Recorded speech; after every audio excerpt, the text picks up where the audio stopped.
Okay, we'll start. I call this public hearing on the proposed local law number 3, 2021, fund balance policy held on this day, March 9th, 2021 via teleconferencing using Zoom with a YouTube live stream to the public. This is due to the COVID-19 emergency state and federal bans on large meetings that were gatherings and pursuant to Governor Cuomo's executive order 202.1 issued on March 12th, 2020, suspending the open meetings law. We will not be pledging to the flag. We do have to do a roll call vote because we got to establish that we have a quorum. Supervisor Oberly here. Councilwoman Cunningham. Here. Councilman Giuliano. Here. Councilman Dean Michael. Here. Councilman Witten. Here. Town Clerk Carol Mackin. Here. We have a quorum, so we can continue. Town Clerk, please read the public hearing notice. Please take notice that the town of Clinton will hold a public hearing on Tuesday, March 9th, 2021 via Zoom video conference, consistent with Executive Orders 202.1 and 202.15 as extended, addressing the COVID-19 virus at 6:25 p.m. prevailing time or as soon thereafter as the matter is reached on the agenda concerning proposed local law number 3 of 2021 entitled Fund Balance Policy pursuant to Article 16 of the New York Town Law. Please take further notice due to public health concerns. In-person attendance will not be permitted. However, the public will be fully able to observe and participate in the public hearing via computer, smartphone, tablet, or other electronic device. The public is invited to attend the public hearing held via Zoom video conference and comment on the proposed local law.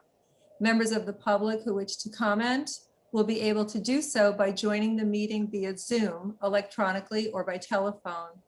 The passcodes will be published by noon on March 8th, which will enable the public to participate in the meeting. The codes can also be retrieved by emailing Town Clerk Carol Mackin, townclerk@townofclinton.com on March 8th until March 9th, 2021.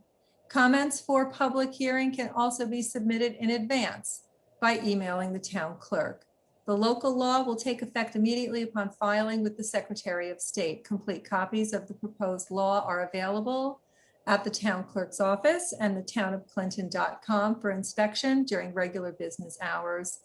All interested persons and citizens shall have an opportunity to be heard on the said proposal at the date, time, and place aforesaid.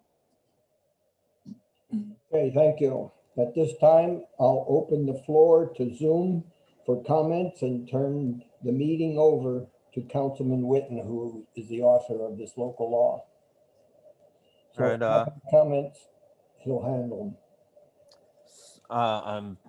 I mean, most of you know what this is. This is just a policy we'd like to put in place to manage our fund balance and make sure we have adequate fund balances and reserves. And that it doesn't also get, I guess, too high, so we wouldn't be taxing the residents and not spending their money. So if anybody's got comments, love to hear it.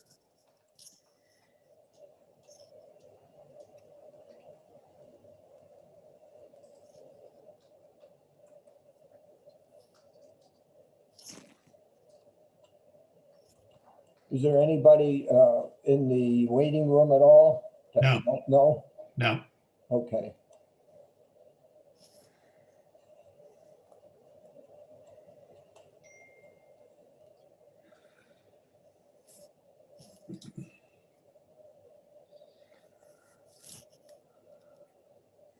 We're at 6:30 now too, so. Yeah. Okay, I guess there's nobody commenting anymore. So at this time, there being no further comments, I make a motion to close the public hearing. Is there a second? Giuliano, second. Okay, roll call. Oberly, aye. Cunningham, Aye. Giuliano, Aye. Dean Michael, Aye. Witten, Aye. Motion carried. Public hearing is closed. Now we do a roll call vote for adjourning the public hearing. I make a motion to adjourn the public hearing. Is there a second? Second. Julian, Okay, roll call vote. Oberly, aye. Cunningham, Aye. Giuliano, aye. Dean Michael, Aye. Witten. Aye. Motion carried. This public hearing is closed and we will now go into the regular town board meeting.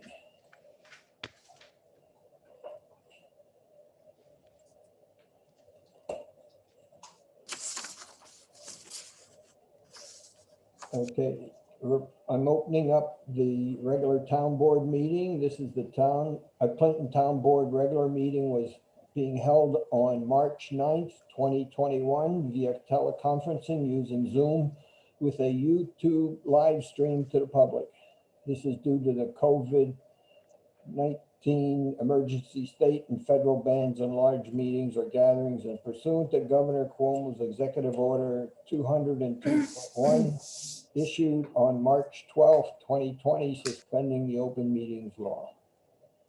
The members of the public may view the board meeting as it is live streamed on the town board videos page on the Town of Clinton website.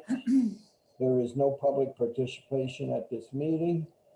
I'll have to do a roll call to establish that we have a quorum. Supervisor Oberly here. Councilman Giuliano, Here, Councilman Witten, Here. Councilman Dean Michael, Here. Councilwoman Cunningham, Yeah. Town Clerk Mackin. Here. We have a quorum, so we can conduct business. I make a motion to approve the minutes of the February 9th, 2021 public hearing on updating town code. Is there a second? Dean Michael, second. Roll call. Oberly, aye. Cunningham, Aye. Giuliano, aye. Dean Michael, Aye. Witten. Aye. Motion carried. This is another minutes. I make a motion to approve the minutes of the February 9th, 2021 town board meeting. Is there a second? Dean Michael, second. Roll call. Oberly, aye. Cunningham, Aye. Giuliano, Aye. Dean Michael, Aye. Witten. Aye. Motion carried. Okay, the next one is I make a motion to approve the minutes of the February 24th, 2021 special meeting. Is there a second? Dean Michael, second. Okay, roll call. Oberly, aye. Cunningham, Aye. Giuliano, Aye. Michael, Dean. Aye. Did you say aye? Yes, aye. Okay. Witten. Aye. Motion carried. Okay, supervisor's comment. The Clinton Town Offices, Highway Department, Justice Court Office, and Court will be closed for the Good Friday holiday on Friday, April 2nd. The Clinton Community Library will be open on Good Friday for usual hours. The recycling center will be open as usual from 7:30 a.m. to noon on Saturday, April 3rd. The DEC's annual burn ban is in effect from Tuesday, March 16th to Friday, May 14th. This means you cannot have any outside open fires in order to reduce the incidences of grass and brush fires. All year, there is a burn ban on the use of outside burn barrels. You can receive a fine for doing illegal burning during the burn ban time. If a grass fire occurs, immediately call 911 to report it so the fire department can quickly extinguish it and minimize property damage. The Fiddler's Bridge Road Bridge near the intersection of Long Pond Road by West Clinton Station Number 2 Firehouse will be closed to all traffic during June through September 2021 while the bridge is being replaced. The detour routes have not been published at this time by Dutchess County Public Works. This alert is being published now so you can plan traffic flows during your summer activities, parties, construction activities for equipment and supply deliveries, etc., for services and guests. For more information, as more information becomes available, it will be announced at town board meetings. There are 3 general places to get vaccinations: New York State-run centers, Dutchess County centers, and pharmacies. Each has a different way to obtain an appointment. These vaccinations are for COVID. To get a New York State appointment, you must phone their hotline 1-833-697-4829, open 7 days a week from 7 a.m. to 10 p.m. And their closest centers are either SUNY Albany or Westchester County Center. For the Dutchess County appointments, you must sign up at dutchessny.gov/COVID vaccine to complete the COVID-19 vaccination request form and to get alerts on your computer when appointments are available and for more information who is allowed to get a vaccination. Sign up now so you are ready as the eligibility requirements change, especially reducing the age. When the alert comes on your computer, you must quickly click on it on the button to get an appointment. The county has also set up a telephone service, 845-486-3555, option 2, for seniors having serious medical problems who do not have a computer or also may require transportation to the vaccination center. To be added to the notification, this is all to be added to the notification list. When you receive a phone call, you must then set up your appointment. The number of appointments are made depending on the number of vaccines received from New York State for that week, and these quantities are increasing rapidly. The county centers are located at the old J.C. Penney store in the Galleria on Route 9 in Wappingers, and at Dover at the old CVS location on Route 22. For pharmacy vaccinations at CVS, Rite Aid, and Walgreens, they are setting up their own appointments only on their webpage, not through their local pharmacies. And vaccination locations will be shown on their webpage. Vaccinations are becoming available, and you may be put on a list to be alerted when vaccinations are available at your local pharmacy. No walk-ins will be given a vaccination. You'll need an appointment. The CVS contact through www.cvs.com or using the CVS Pharmacy app or telephone number 800-746-7287 if you do not have a computer. The Walgreens webpage for appointments is www.walgreens, that's with an S at the end, .com/schedule vaccine. For Rite Aid appointments, go to their webpage, www.riteaid.com/COVID-19 or call 800-748-3243. Information on the Transco transmission power line project is available on their webpage, www.ny-yes.com. Actual construction in Clinton will begin in 2022, with the electrical transmission service beginning by December 2023. Additional Transco presentations will be scheduled in 2021 as more information becomes available. The information I gave you on the COVID vaccinations we'll put on the webpage. So if you didn't write all the numbers down, you can go there and see what it's all about. So now we go to the regular business. Okay.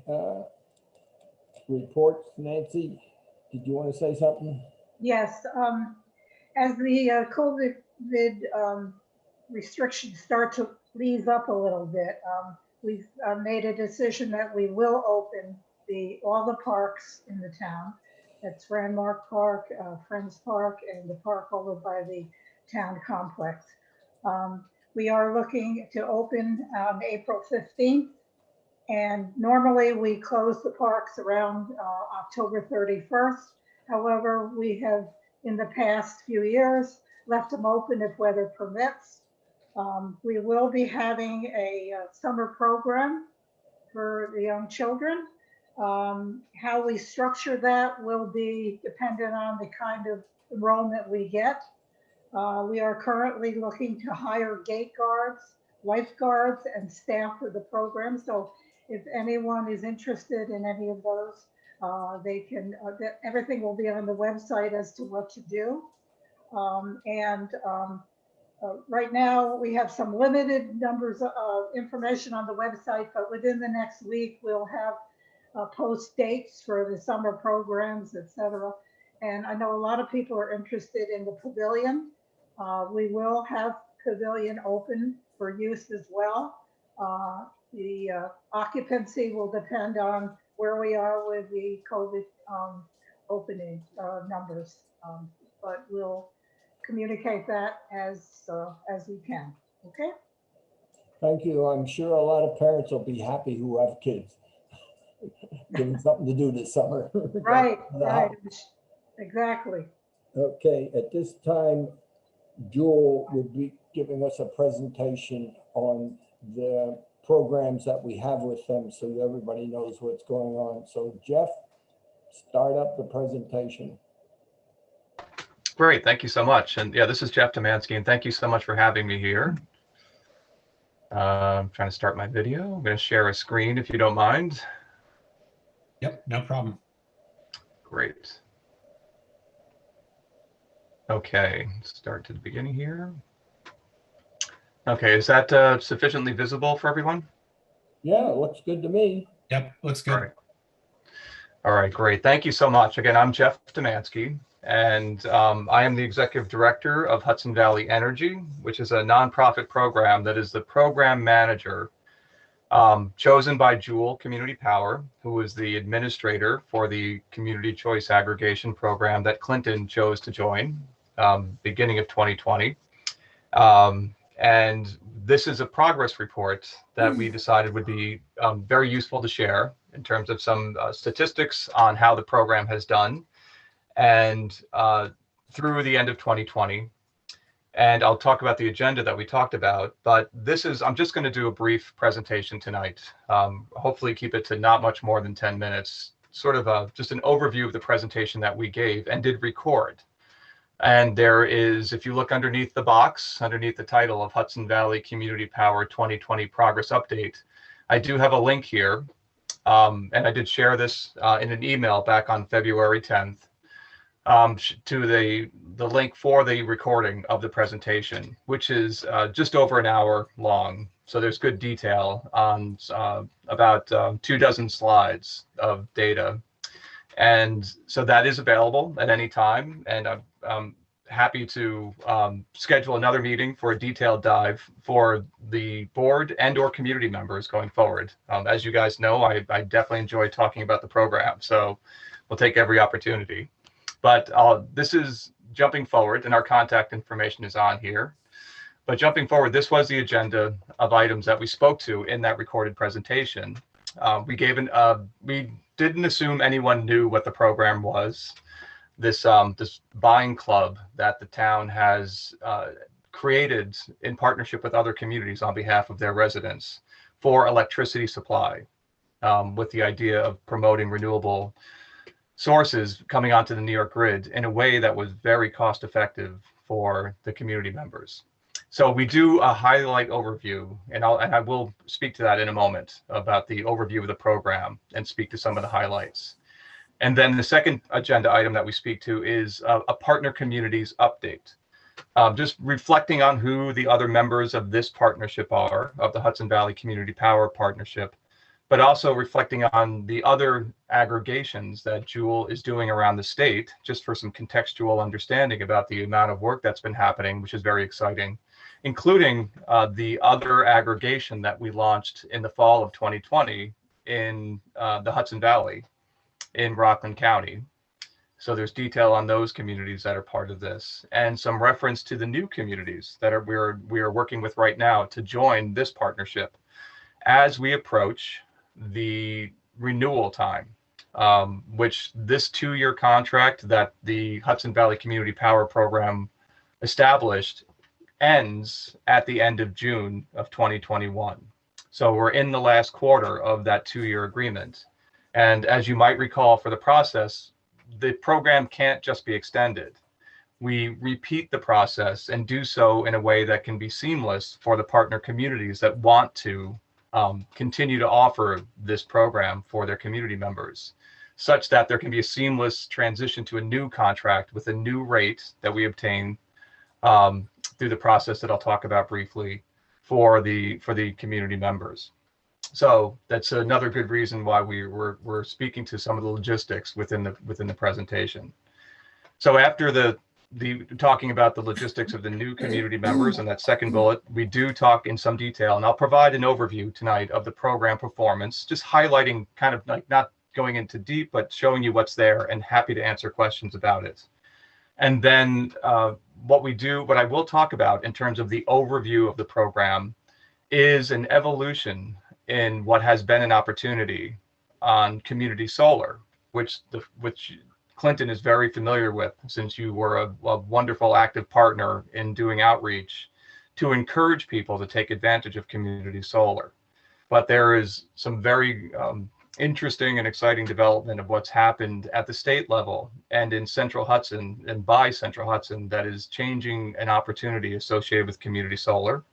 And that's reflected in the next steps. And I'll definitely speak to that tonight, just to explain what the immediate next steps are for some decision making for the town of Clinton. So the overview, as I promised, just speaking to an understanding of what the program is. And to date, these are two familiar topics underneath the umbrella of what this community choice aggregation has been. There's two boxes here. One is for electricity supply. And in essence, that is the buying club that the town helped to create in partnership with the 9 other communities that are the partners in the Hudson Valley Community Power Program. And that is for electricity supply. And that is a way that we got a very competitive rate for 100% renewable sourced electricity from New York State in a way that was very consumer protective. You know, it was offered on an opt-out basis, but because it was a no contract, no restriction, beneficial program to the community members for our partner communities. Parallel to that, an additive benefit is community solar. And Clinton was wonderful in helping to do outreach to encourage community members to subscribe to a community solar project. And we frequently speak to the differences between this electricity supply decision and community solar. And we do go into it in some depth in the presentation, the recorded presentation, but making clear that community solar is a way to facilitate local projects by becoming a subscriber within the state mandated process for what a community solar project is. In essence, it's a way to virtually own solar panels. Instead of installing them on your property or on your building, you become a virtual owner of a field of solar panels that's in Central Hudson territory. And by becoming a subscriber with no fees, there's no hidden costs associated with this. You just subscribe, and in return, you end up for these participants with a 10% saving off of your entire electricity bill, which is a monetary credit, and it's based on the portion assigned to you. So it's a separate arrangement from the electricity supply portion. It is a second way to contribute to putting more renewables on the New York State grid with a separate financial transaction. The electricity supply is a line item change of the supply section of your Central Hudson bill. The community solar credit comes after that in the charges and adjustments section. So it's a reduction, a deduction that happens if you are a subscriber to community solar. And that was an opt-in program for community members. The exciting news that's happened is that this is transitioning now per state mandate on the utility companies, where what we've spoken about, where if you had been a community solar subscriber, you had to deal with a second bill, a bill that was always 90% of the credit you got on your utility bill, such that you ended with a 10% savings. But that was a logistical hurdle that people had to accept if they opted in, if they signed up for community solar with a contract. The state told the utility companies that they had to do away with the need for the second bill, do what is called consolidated billing, which has allowed in the utilities that have completed consolidated billing, which to date is only National Grid, which serves a lot of upstate New York. But by this spring, by April, will be the rest of the utilities in New York State. Central Hudson is definitely expected to have completed by then, meaning that both the electricity supply portion of the program and the community solar portion of the program can be offered as an opt-out program. Both of them without contracts, meaning complete flexibility for community members. It becomes additional opportunities that they can take advantage of for cost savings and 2 ways to promote renewables on the New York State grid. And so the enrollment numbers will be very significant. We very much expect in the communities that choose to do both. And that is a preview of the next step that we'll talk about as I get towards the end. So that's my overview of the program. I'll definitely save time for questions. Now we're just going to jump into kind of the overview of what we talked about for program performance. You know, how did we do in the program since we launched with the 6 original communities in July of 2019, and then the 4 additional communities came on through 2020. So breaking the highlights of performance into 3 categories in terms of reflections of what the program highlights are overall for the presentation. In the upper left, for the electricity supply portion of the CCA program, that we had collectively across the 10 communities, more than 25,000 households. And because of the predominance of the community members that stayed in the default option for all 10 communities of a 100% renewable electricity supply, more than 200,000 tons of greenhouse gas emissions were avoided.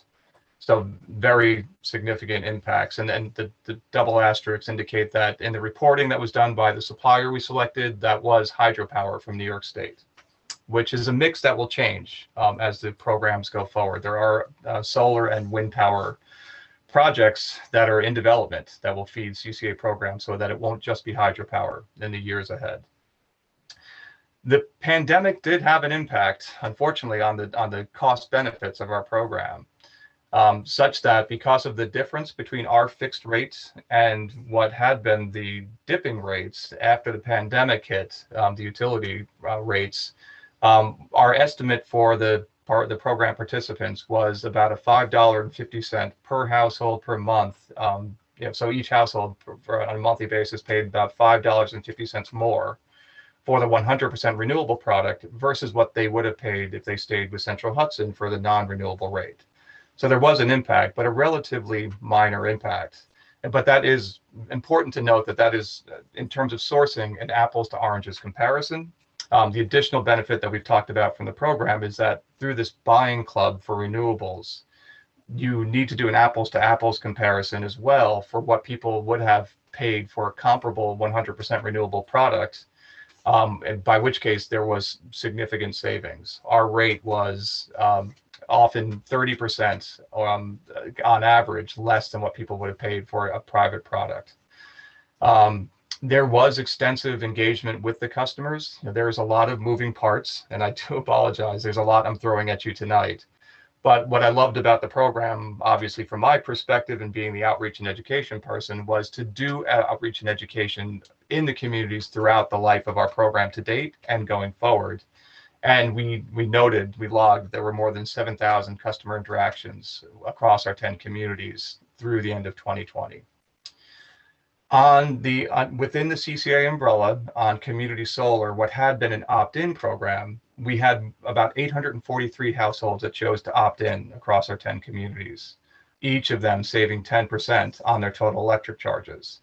So important to think that those who chose to do community solar, that more than offset the difference in the supply portion of the difference that we just talked about for those highlights. So people end up saving more money if they did the combination of the two, which is something to think about in terms of if Clinton decides to continue to do this program, and is considering offering both opt-out options, that this is a reason to do so, that you actually can offer a component that guarantees savings. And through this effort of community solar highlights, we helped fill up 9 solar fields in the Hudson Valley. The highlight of what's new and next is that we're going to have a conversation. We're encouraging, that's why we're so grateful to be able to talk tonight, just to start the conversation about what the renewal process looks like. And we've been talking to the supervisor about this already, for the electricity supply contract and for consideration of this opt-out community solar option. Digging into more of the performance of the program, the environmental performance, this is a chart by which we show the impact of the supply portion of the program, by community, where by the number of people that were in the 100% renewable option, what they displaced from what we used for data here was an inventory of emissions by community that was released in 2012. So it's 2010 data. So there is potentially some discrepancy between the numbers, though electricity use has been fairly consistent over the last decade in New York State communities. But in this case, the total height of the bar, if you add the two numbers shown in the green and the brown section, it would be total greenhouse gas emissions in metric tons, with the green portion being what was displaced in our calculations by the participation of the community members in the 100% renewable option. And you can see for Clinton, and there is, again, some discrepancy potentially, but it shows a significant contribution. And this is just focused on electric emissions from residential and small commercial, which are the sector that is automatically included in our program. And you can see that, I think it's a lack of other commercial or larger scale customers in these communities versus the other communities where the impact was less, but still significant. Approaching 50% impact in the village and town of New Paltz and the town of Red Hook.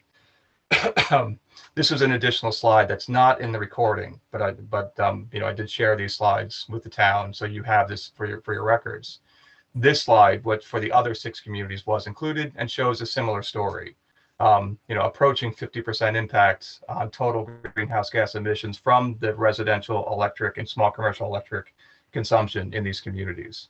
And typically, where, as in Clinton, where it's predominant, majority is offset, it tends to be about the size and the sector mix within the community. This is a table shifting over to the impact from the community solar program. And the communities are shown in the first column. There are 10 communities with a couple of additional, because there was different approaches for the use of a sustainability fund that was created by a $50 contribution by Joule to these communities for development of a sustainability fund. And you can see that for a relatively small community of Clinton, there was not a bad result in terms of the outreach, where 52 enrollments occurred, accruing a $2,600 pool of funds that is to be determined its use by the town of Clinton. And this is, there's flexibility in the use of these funds. It's basically just in conversation with Joule to talk about how to use these funds. But the interesting story here is that this is based on opt-in community solar. And something to think about, the program structure remains the same, where this was, not a bad result with more than 50 households deciding to opt into this opportunity. But if this was an opt-out program, as is now going to be possible with the relaunch of the program in these communities, it will be an order of magnitude, and sometimes even multiples of that, of households who will opt in and have the decision-making hurdle removed for them, and restrictions, no contract restrictions, where they will just reap guaranteed savings off the total electric bill. And for every one of those households that stay in the program, the same $50 per household contribution will be made by Jewel to each of the communities. So this will be tens of thousands of dollars that the communities will be able to use for sustainability funding, sustainability projects. So very exciting in that way. And also shown on the table are some of the other projects that the other communities chose to do in the last column. For example, in the city of Beacon, where I live, the city voted through a voting process to dedicate the more than $10,000 that were raised to the Beacon City School District. And they're going to be using that to join a Duchess Bosey's sustainability and climate education program that was established this year, which is very exciting. This is more detail than I'll jump into, but we do keep track. This is where we, based on the consumption, we were able to produce the record of what the difference in impact was between the variable utility rate, which is that green line that goes up and down like a roller coaster, and our fixed program rates, which are our program rates are the yellow is the 100% renewable. And you might recall that there was an option that folks could choose to, if they wanted to, go for a standard rate, which was a fuel mix similar to the green utility mix that was slightly less expensive. And so there were months where we were lower than the utility rate, and things were trending beautifully up until until May of 2020 when the pandemic hit. And if you can see the juxtaposition of the line down. If that line had not taken the dip, my argument, and we talk about this at length, that this line moved up, we would have made up for time and may have been in the black in terms of the program benefits. It certainly shows a story at the end of this graph where the utility rates, with the anticipation return of the economy, are projecting up to where utility rates are expected to be, and they were on average. The red straight line is that private sector marketplace, what an individual looking for a private contract for a 100% renewable product would be on average, or our best could find. So our program rates were well below that, to speak to that apples to apples comparison. This is a table that shows the change in participation of households from the start of the program, which is the middle column, the third column, to the number of households in each community as of October 2020. And it shows that there was overall, as we anticipated in the beginning, there was about a 10% in the start of the program, but people did continue to choose to take advantage of the ability to opt out of the program, not least because of the difference in utility rates that we saw happen. Clinton had the smallest of the total attrition rates, which is wonderful from our perspective, and choosing to stay in the program. Clinton was the last to join the program of the 10, but still it's a low attrition rate, a low opt-out rate from the program. But this data is available. Now, I kind of do a combination. You might notice I'm not exactly in this presentation going in the order of the agenda, so I'm going to jump just to talking about next steps, in which I'll talk about the electricity supply next steps, and then for consideration, the community solar next steps. So for the next steps for the electricity supply, at some length, we talk about this table. This is a table of numbers. It's about the market projections for electricity supply going forward. In essence, it tells the story about what we expected and what we saw happen to the utility rates with the pandemic's impact is shown in here, from 2020 through 2022. The takeaway in brief, and we do talk about this at length, is with the increase of number towards the right from where they had been in the future years projecting forward, that it is a good story. It is a good time to go back out to the marketplace to fix a rate because of the anticipated growth in utility rates. As we saw from that increase, that jump up in the graph of utility rates, that is expected, even with some fluctuation down occasionally, but the forward projection is anticipated to be very good in terms of what can be achieved on the cost benefit of our program. And again, more words, more description is in that the longer recorded presentation. But with this idea, if it's decided that Clinton wants to continue to offer this program to the community, This is our first step in the next step for electricity supply renewal process, is to give this presentation, which we're doing tonight, just to give the overview and encourage more, reviewing the recorded presentation or bringing us back for in-depth conversation. And we're happy to do that. I've shared with the supervisor a resolution that is a page and a half. That's a non-binding resolution that enables Jewel to continue to act on behalf of the community, to go out to the market to explore whether the rates look good for continuation of the electricity supply contract. That resolution also covers the option, without any binding nature, the option of also doing opt-out community solar. It's not a decision that needs to be made in passing the resolution. The resolution allows the continued exploration. No decision needs to be made at this time, even passing the resolution. That will come with the review of the request for proposals, which will be issued. And for the supply contract, that is going to be in April. And again, as you might recall, it's the RFP by which the community sets the requirements for launching the program. So it can say, we're not going to go forward with this program if the rate is above X and so cents per kilowatt hour. So that is baked in to give the community complete control over how to move forward and if to move forward with the program. So we do hope that the resolution will be passed so that we can continue to include Clinton. We can include Clinton with the other communities for the RFP issuance. For community solar next steps, just revisiting again what community solar is. It is a parallel opportunity to the electricity supply portion. The electricity supply decisions that a customer has in Clinton are on the left table here, where they always have the ability to choose to have Central Hudson make their decision for them for supply if they so choose. Or, as many have, they can choose to do a third-party supply contract. But now Clinton has as its default CCA, the supply rate obtained by the aggregation partnership, as the supply rate, which is different and additive, if people choose, from a solar decision. And just to break the full spectrum of solar decisions that a utility customer has, they need do nothing about solar, which is choice A. Somebody can install solar on their home or business, or they can take advantage of community solar. Only one option is able to be chosen in each table.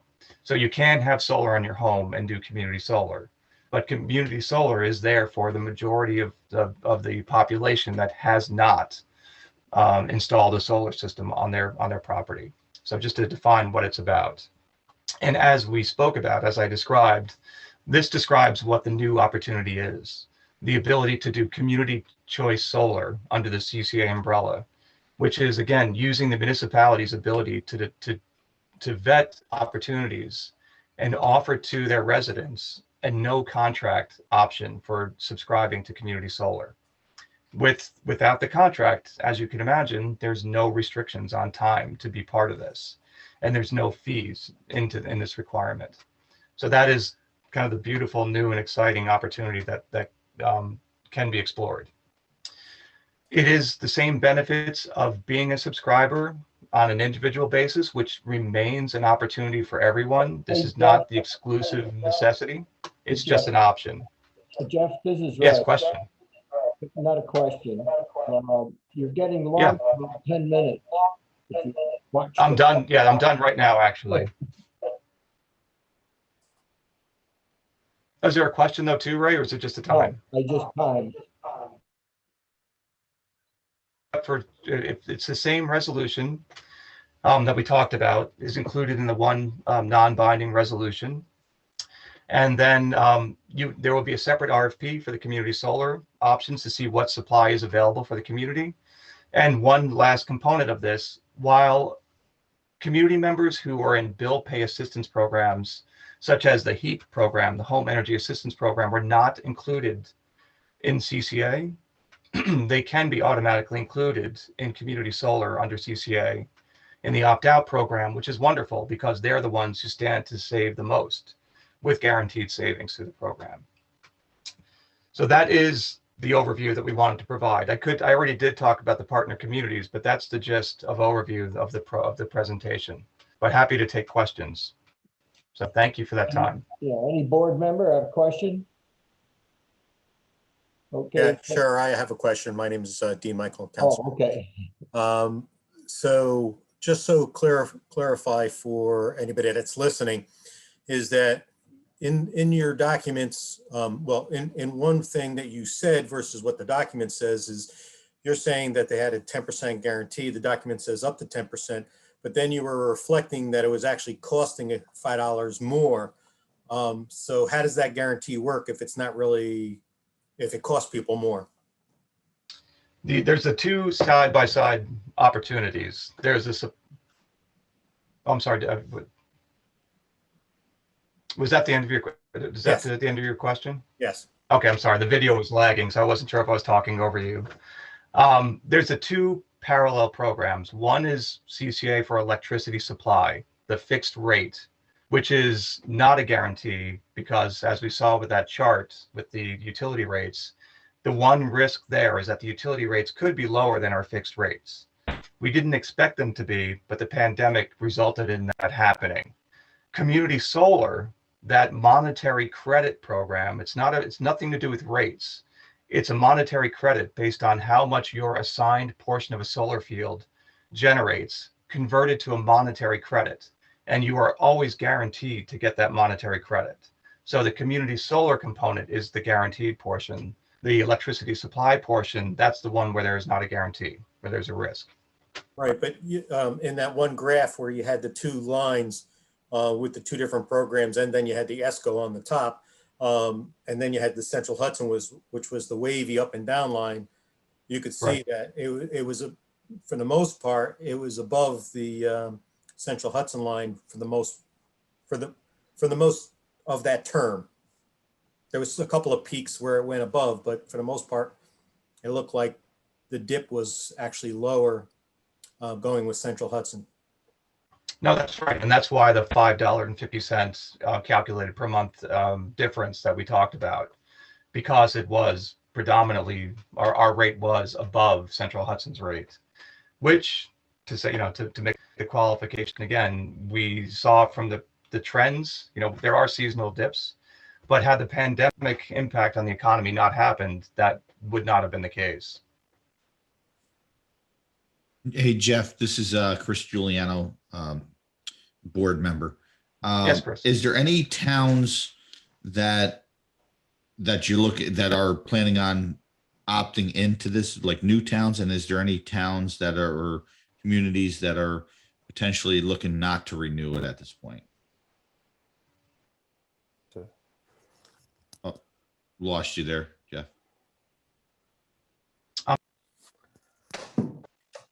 No, that's right. And that's calculated per month because it was predominantly, our rate was, to make the qualification again, we saw from the trends, there are seasonal dips, but had the pandemic impact on the economy not happened, that would not have been the case. Yes, Chris. We're having a Hi. weird delay. Yeah, there's a delay there.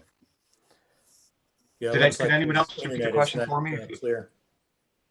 Jeff, the question was, have any new towns opted in, and have any of the towns that were in opted out? Oh, okay. Thank you. No, we are fully on track for all 10. We hope to continue. We're 8 have fully committed. They're going to go forward with the renewal. We're still working on 2 others to confirm that they will.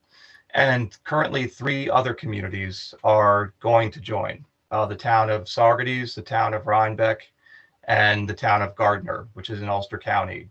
The village of Saugerties is very possible, might be a little lagged behind the town.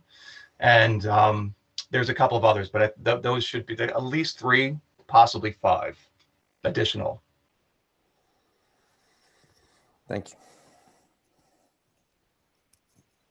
Any more? I just wanted to clarify what Dean had said. So, because I know this is the part that confuses everybody. The community choice aggregation was the part that everybody was automatically put into. In that program, it's been costing people on average $5.50 a month more. Then you can opt into community solar, which only 850 communities have done in this group that we're in, or 850 customers have done. Those people do get a guaranteed 10%. I opted into community solar and I get a 10% discount every month, which is separate from the community choice aggregation rate. But that 10% discount is more than the $550 a month that I would have paid extra. That's correct. But the 10% discount is off of what the community aggregate rate was. It's no, the 10% discount is only, well, yes, it's off of that rate, but you get only the only people that get that 10% discount are the ones who opt into community solar, which Right, is, but if you look at the up and down band, it looked like even the 10% guaranteed band, which was the lower of the three, was still higher than the ups and downs. So I'm getting approximately, if mine is an average of $550 a month extra, if I weren't in community solar, then I'd be paying $550 a month extra. And my community solar is saving me between $10 and $12 a month. And that's because community solar is not just a 10% discount on supply. It's a 10% on your total delivery and supply charges. And delivery tends to be the predominant cost on the utility bill. yeah, it used to be 50-50, but now delivery seems to be the more. Yeah. Okay, That's any correct. more? Okay, thanks, Jeff, and this stuff will be put on the webpage and reference and links and all that good stuff. All right. Thank you so much for the time. Okay. Now we'll jump over to Highway Superintendent Todd Martin. Good evening. Can you guys hear me now? Yeah. Yes. Okay. I just want to briefly go through this highway report that I have here. We will be working on the guardrails on Pumpkin Lane between Chablo and Maple Lane, end of March. Expect road closures and delays on Pumpkin Lane for that time. The end of March, like I said, beginning of April. The windstorm in February has crews cleaning up down trees and large branches. We are working on the dirt roads as far as potholes and the ruts and stuff with the spring coming with the mud season here. We're working on that. We are also working and trying to maintain the trucks that we had with repairs and stuff due to the storms. The highway department has plowed and sanded the roads for 14 times this month, with special attention to the dirt roads during the ice storms. I'd like to thank town board members for their sensitive approval of emergency purchase of a plow that went down in the middle of the snowstorm. We lost the plow with the plow blade on the front because of the dirt roads. So we had to have a special purchase on that. Also to let you guys know, the salt prices are going to remain the same for the 21-22 season. The price is $59.45 a ton.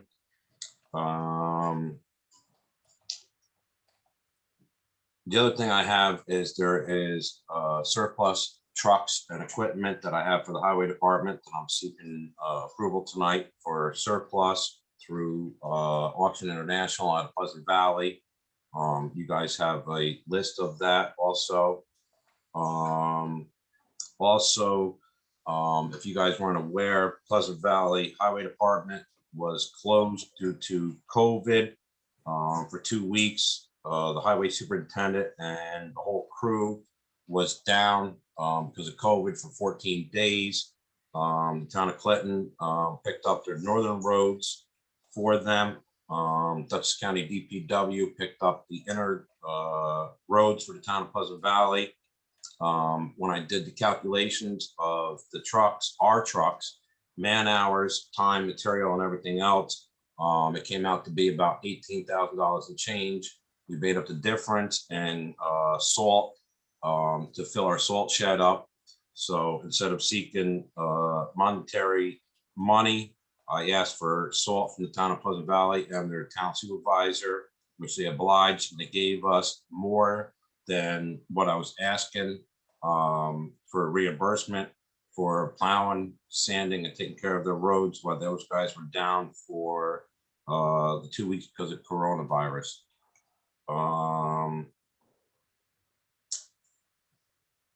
There was, I think here, you guys have a list of the surplus trucks I was asking for to surplus tonight. I'm asking for your blessing to surplus those trucks. Those trucks have served the highway department well. They are getting older and it's not cost effective for the highway department to keep these trucks anymore. We're trying to save the taxpayers money and try to get rid of these trucks while we can still get some monetary value out of these trucks.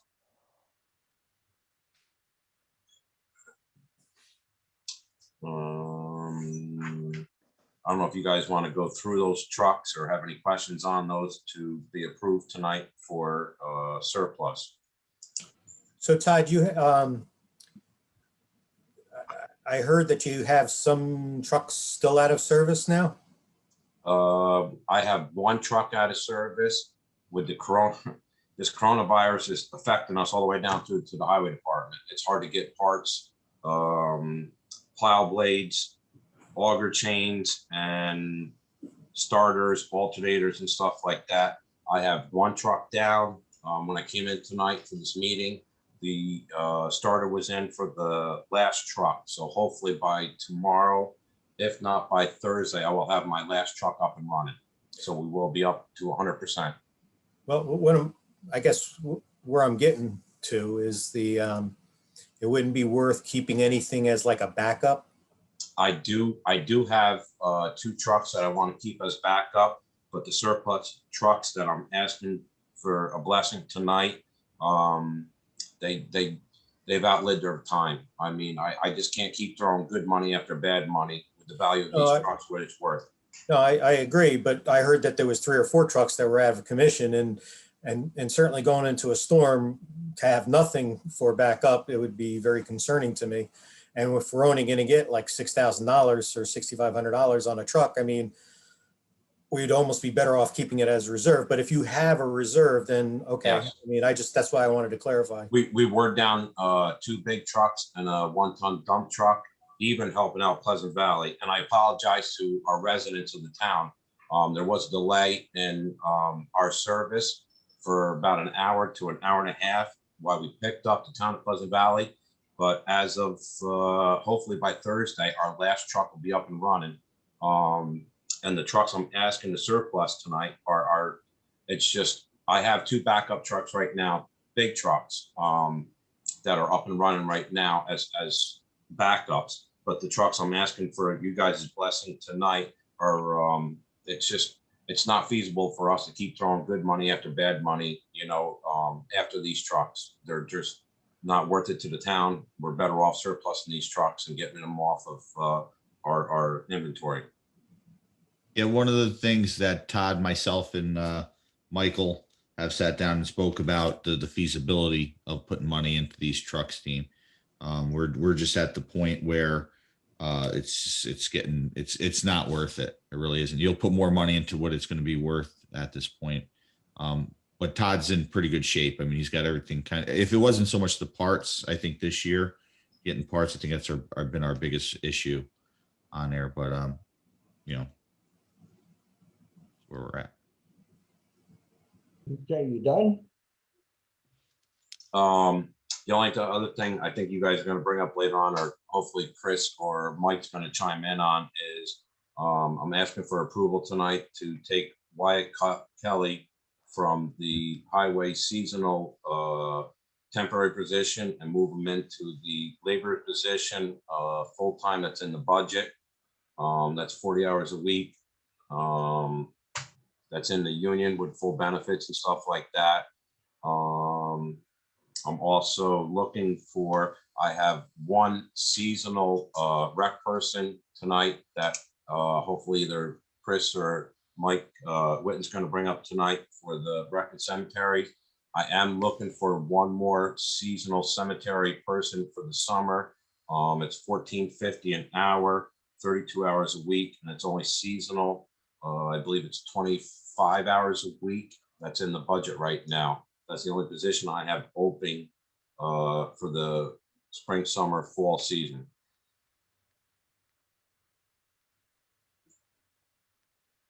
Are you done? Yep. Okay, I'm just trying to move on. Okay. Okay, thank you. Next is old business, approved fund balance policy. Councilman Witten will discuss this. So we had the public hearing earlier. I'll make the motion and we can discuss.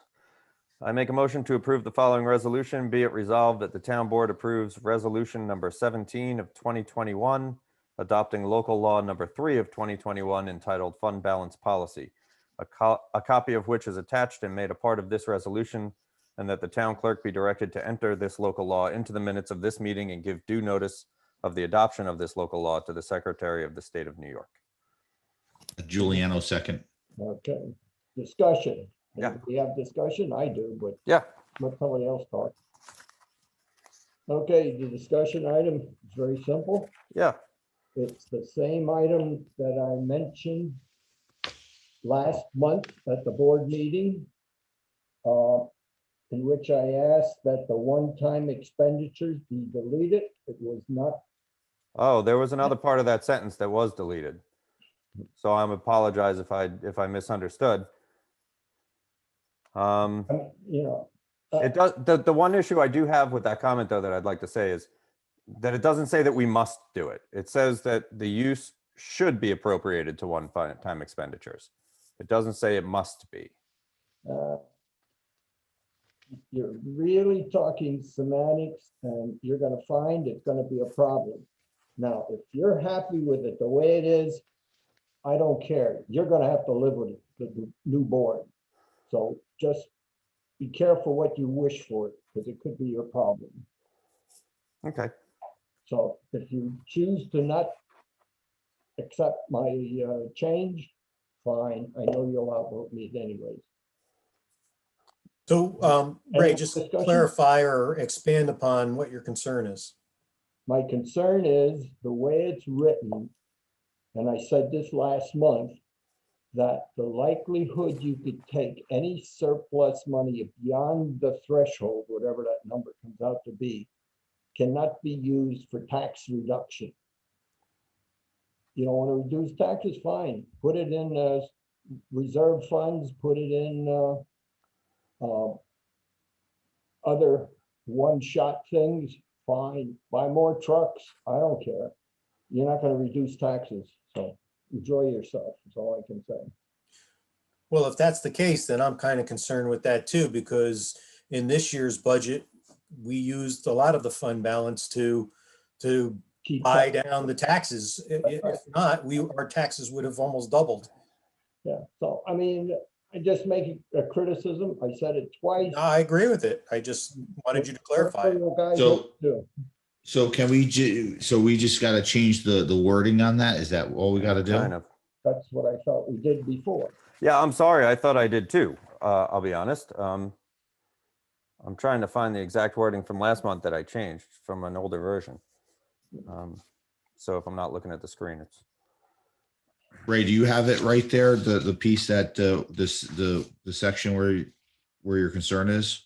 Oh, yeah, I got it right in front of me. It's the same paragraph. Yeah, no, I'm saying where on here so we can. well, on the one that you're looking at, it would be the very last page, right above number 2. I got it here. Okay. Where it says, in order to minimize the long-term effect of such use, the excess should be appropriated to fund one-time expenditures and or be used to establish or increase reserves. And traditionally, we've used it. We could do that with it in the past, but traditionally, we used to use it to reduce taxes whenever there was extra surplus. Okay, so And that's all I'm trying to preserve. I thought I did delete the wording that you wanted deleted because there were words that I took out after one-time expenditures. So what do you think it should say? I want to make sure we get it right so that we can just do this. I would just take where it says one-time expenditures, replace that with a reduction in taxes. And or can be used to establish or increase reserves. Fine, I have no problem with that part. Can we keep all three? Can we say one-time expenditures, a reduction in taxes, and or be used to establish or increase reserves? So you're saying just add about the taxes in there? Or Yeah, you just add the third one? if you want to do it, to me, it just adds more complication to the administration. Well, it gives, well, I think you may think it adds complications, but I think it adds an extra option for us when, Oh, if yeah, we, it gives you an extra option. I'm not- yeah. I would be fine with that, adding that in. I think that hits on both sides. All right, so to fund one-time expenditures, comma, reduce. A reduction in taxes. A reduction in taxes, yeah, a reduction in taxes. I want to make sure I write it. And or be used to establish or increase reserves. Now, does this also include the highway? Yes, Okay, this includes highway and general fund. okay, thank you. That's all the comment I have. Thanks, Ray. I thought I had solved it. I'm sorry I hadn't. Well, we got it solved. Okay. Are we still able to vote on that with making these changes right now, or do we got to repost that? As amended, so, As amended? Okay, yeah. good. Mhm. Okay, Yep, you're good. okay. So now we put as amended in here in the motion. Yeah, I got you. Okay. So we'll do a roll call vote unless somebody else has any further comments. Oberly, aye. Cunningham, Aye. Giuliano, Aye. Dean Michael, Aye. Whitten, Aye. motion carried. Thank you, everybody. Okay, All right. next Through one is teamwork, we overcome. There we go. Good. discuss opening rec park. You want to redo what you said before, or was that good? No, the only thing I just wanted to mention, everything will be on the web as we build on the dates and so on. But if you remember the end of last year that we submitted a request for a block grant for Friends Park. Yeah, Because of the COVID-19 problems and so on, the decisions have been delayed. We expected them in January and in February. So I did make contact today, and hopefully we're expecting some kind of a decision at the end of this month, which would mean that if we were awarded that grant, that we would be able to do some very, very nice updates and replace the ball field, fencing and so on in Friends Park. So I will keep you posted, but I know that some individuals have asked me where we are with that, so, okay? okay. No So I news, got a good question on the news. rec. Pardon? I have a question on the rec. Are we gonna enforce the park is closed rules, or should we open it and have Todd plow it? Because every morning I drive by and people are walking their dogs down there and someone's gonna slip and fall. And Right. just going home tonight, I saw probably half dozen cars and a bunch of kids with shovels. I think they were gonna attempt to shovel off the basketball court. So we either have to enforce that it's not gonna be open, or we should plow it so that people don't get hurt trying to get to in the park. Well, enforcing it, the only way I have to enforce it, and I've done this, is I've asked the sheriff's department to swing by as often as they can. And if they see anybody down there, they ask them to leave. I mean, the park is not going to open till April 15th, okay? Not officially. And unfortunately, I don't know how else to have surveillance down there. So My druthers is to open it, to be honest with you. I'm not going to There's open really it no only reason because not to open it. we could And they're gonna go possibly down end and up- get hurt. we could possibly end up with snow or something in the next week or month. And then we have nothing's plowed. We've got all kinds of Well, then you can close the gate. Liabilities, if we open it and nothing is taken care of, so, no, it's not officially open till the 15th, but the sheriffs will tour as much as possible and ask people to leave if that's the case. On these I nice would days, think I that we don't know should what open else. it. I don't know what the rest of the board feels. Pardon? I said, my feeling is that we should open it. I don't know what the rest of the board feels. I mean, let me ask you this, Dean, if we open it, are the bathrooms and stuff aren't going to be open, correct? It's No. just basically open the gate and make sure it's People bound. walk their dogs down there that they're not supposed to be walking the dogs anyway. Yeah, And that's people are true. going down to play basketball and they're parking up on the road. So we could have an accident. Someone can get hit on the road or someone can slip going down the hill with the snow. I just, we have to either enforce it or not. And I personally feel that we should open it. That's The all. enforcement's is the tough part. I know I drive by and I see people parking up on the edge of the road We, as well. we have not plowed Franmark Park. We did plow the nature trails here at the town hall complex for people to walk their dogs if they have to. Franmark or Friends Park and Clinton Corners, we made one pass in and out, and that was it because of East Clinton for emergency purposes only. Other than that, I have not plowed the whole entire parking lot or anything else at Friends Park. Like I said, Franmark Park, I have not plowed that at all because Nancy said it has been closed and I haven't even unlocked the gates down there. I mean, if the town board says they want it open sooner, fine, but I just feel that weather-wise and the park is not ready. We do not have the staff to get it ready. And there's a liability if something happens and we've opened it and there's ice and snow, something happens. I just don't feel that, we're only talking a matter of a few more weeks. And we'll be ready. Talking a month, just over a month. It'll be open. Well, like I said, people are walking down that hill or down the roadway and it's not Mhm. plowed. So liability, we're going to have liability either way. Yeah, so I mean, is that a case, right? That you'd see that if someone slipped down the hill, if the gates were closed and we have a sign that says it's closed, I mean, liability is. They could be fined for trespassing, I guess, but it's still, if someone trespass on your property and gets hurt, they can still That's sue you. true. You're on, and you know that, insurance. Well, You're not immune to go to court. Yeah, that's true. so I'm not in favor of it. The board has to weigh into. Why- Todd, let me ask you on this on your side. Does it have, you have the resources? If we get another snowstorm, if this was to hypothetically open up, would we have the resources to be able to make sure that was on top of that, so there's no other issue, no potential issues? Well, if it snows, I think we should close the gate. It's just that right now everything's melting and it's causing ice. Yeah, no, it'll be, it'll freeze at night. That's correct. Yes. We can plow it and sand it. I don't want to salt that because it's dirt. If we Yeah. salt it, it's going to turn to mud. But like Dean says, if it freezes overnight, it's going to be ice. And for us to go down there every morning, just to sand that, for the 2-3 people that do use that, is it feasible to send a truck and a guy down there $28, $29 an hour to sand that in the morning? It's up to you guys. It's your authority and you guys have the right to say for me to do it or not to do it.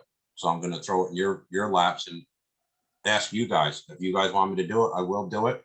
If Well, I wasn't not, then thinking we'll of leave you the gate doing it closed. every morning. That's not what I was saying, is like, if you plowed a path down there and just cut up the parking lot a little so someone can park down there.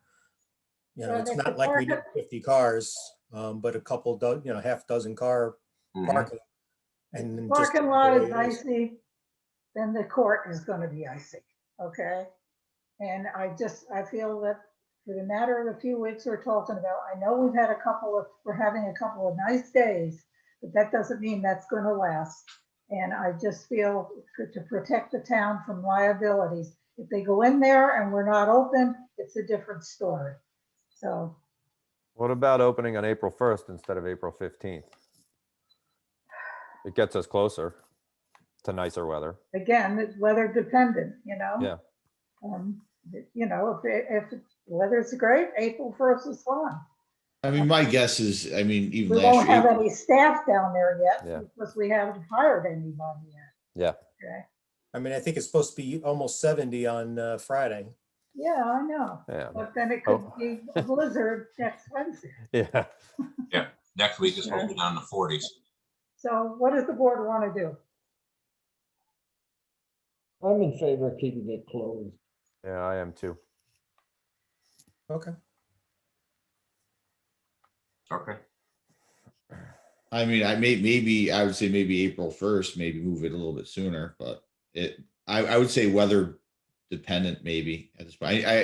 It's a tough thing because I can see it both ways. We open, we leave it open and someone slips and then there's an issue, someone on the road, they get in there trying to go down.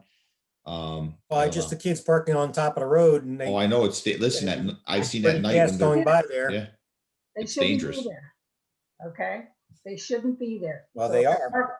You know, that's the problem. The other thing I will say, we have extended the backside, you know, after October, based on weather, we have left the park open through November, okay, if the weather permits. And that's a little more manageable. But I really don't feel comfortable opening it too early because of the unpredictable weather. So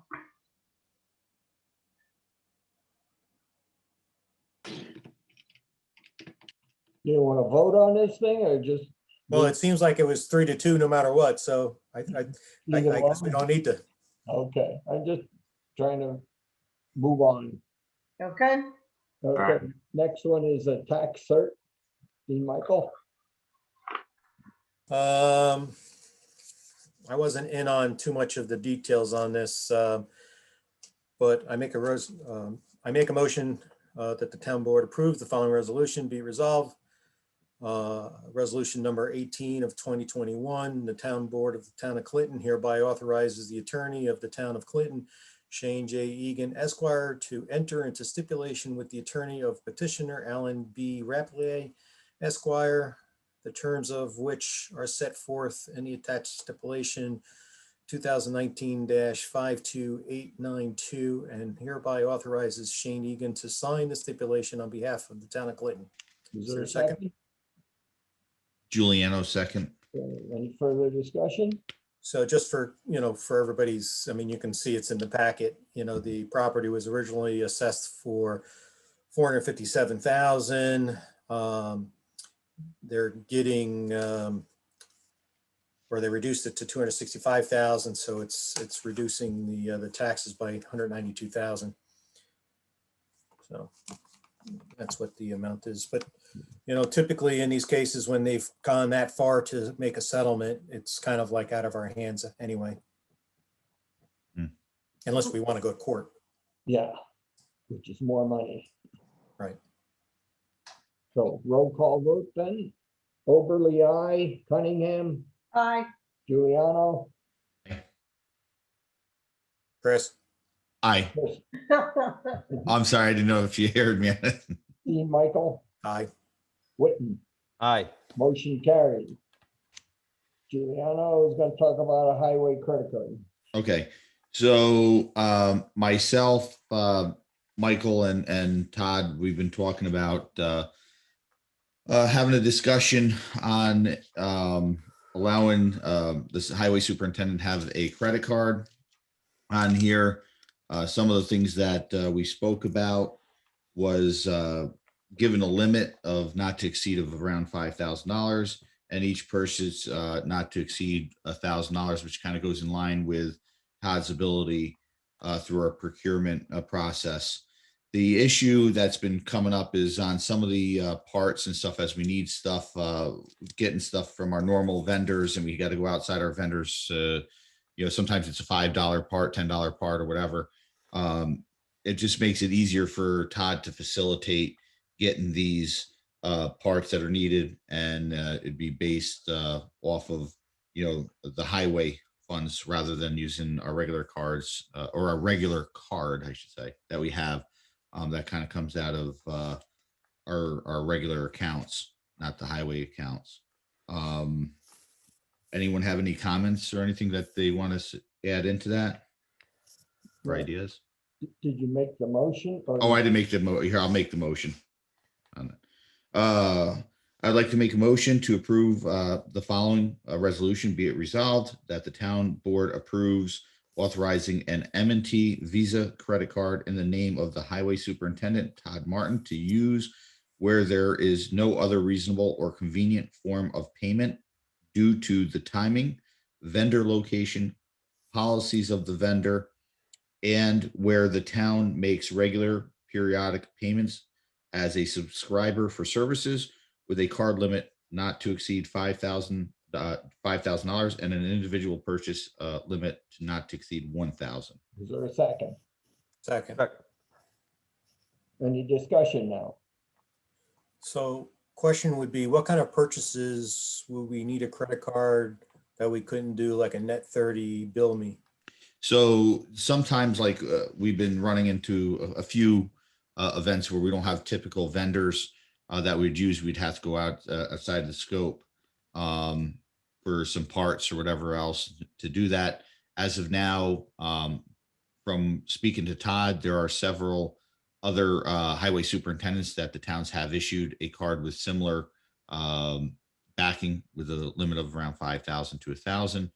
And then the money that we normally would use from one of the other credit cards is coming out of a different account. So now it's all basically if for whenever Todd needs a reasonable purchase and he has the ability to make that purchase of up to $1,000 per procurement policy. So it just makes it easier for facilitating it for him. Todd has also run into situations where he might be able to get hardware or whatever from Williams Lumber, but he knows other places where he can get it the same day in the same amount of time, but it's for less money. But we don't have an account there, so he can't do it.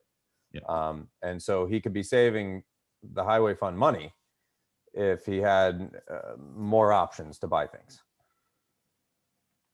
Well, we've survived all these many years with only one card in my office. And we kept all the records and ensured that we got receipts. Now, the problem we're going to have is, I'll tell you right now, I can get him a card. If that's what you guys want, we'll get him a card. I am not going to be responsible for any of the finances or the payments of that, which I normally am responsible for, because I'm not a party to what it is. Yeah. We have not had requests to use the county card, the town card from the highway to people recently. If it was so critical, why don't they come across the grass and ask for it? Nancy asks, she gets it, she uses it and returns it. I use it. Sometimes Arlene uses it. I think, Ray, I think the issue is, well, first of all, the accountability, everything, just like with vouchers and everything else that goes through from month to month, that there's accountability for that. And when the card's got to get paid, we got to show where those invoices are or those receipts for. So I don't think that's going to be a problem. I think one of the things that Michael and myself have discussed was to put together a credit card policy, in there, which is something that we both talked about working on to try to solve some of these issues. But like I said, it is from what I understand, several towns now with the highway superintendents are given that ability to run that. And plus then it's based off of the highway funds rather than the general funds that the other card goes to. So we're kind of keeping the funds, we're not having to transfer funds back and forth. So I don't think the accountability part of it's going to be a problem.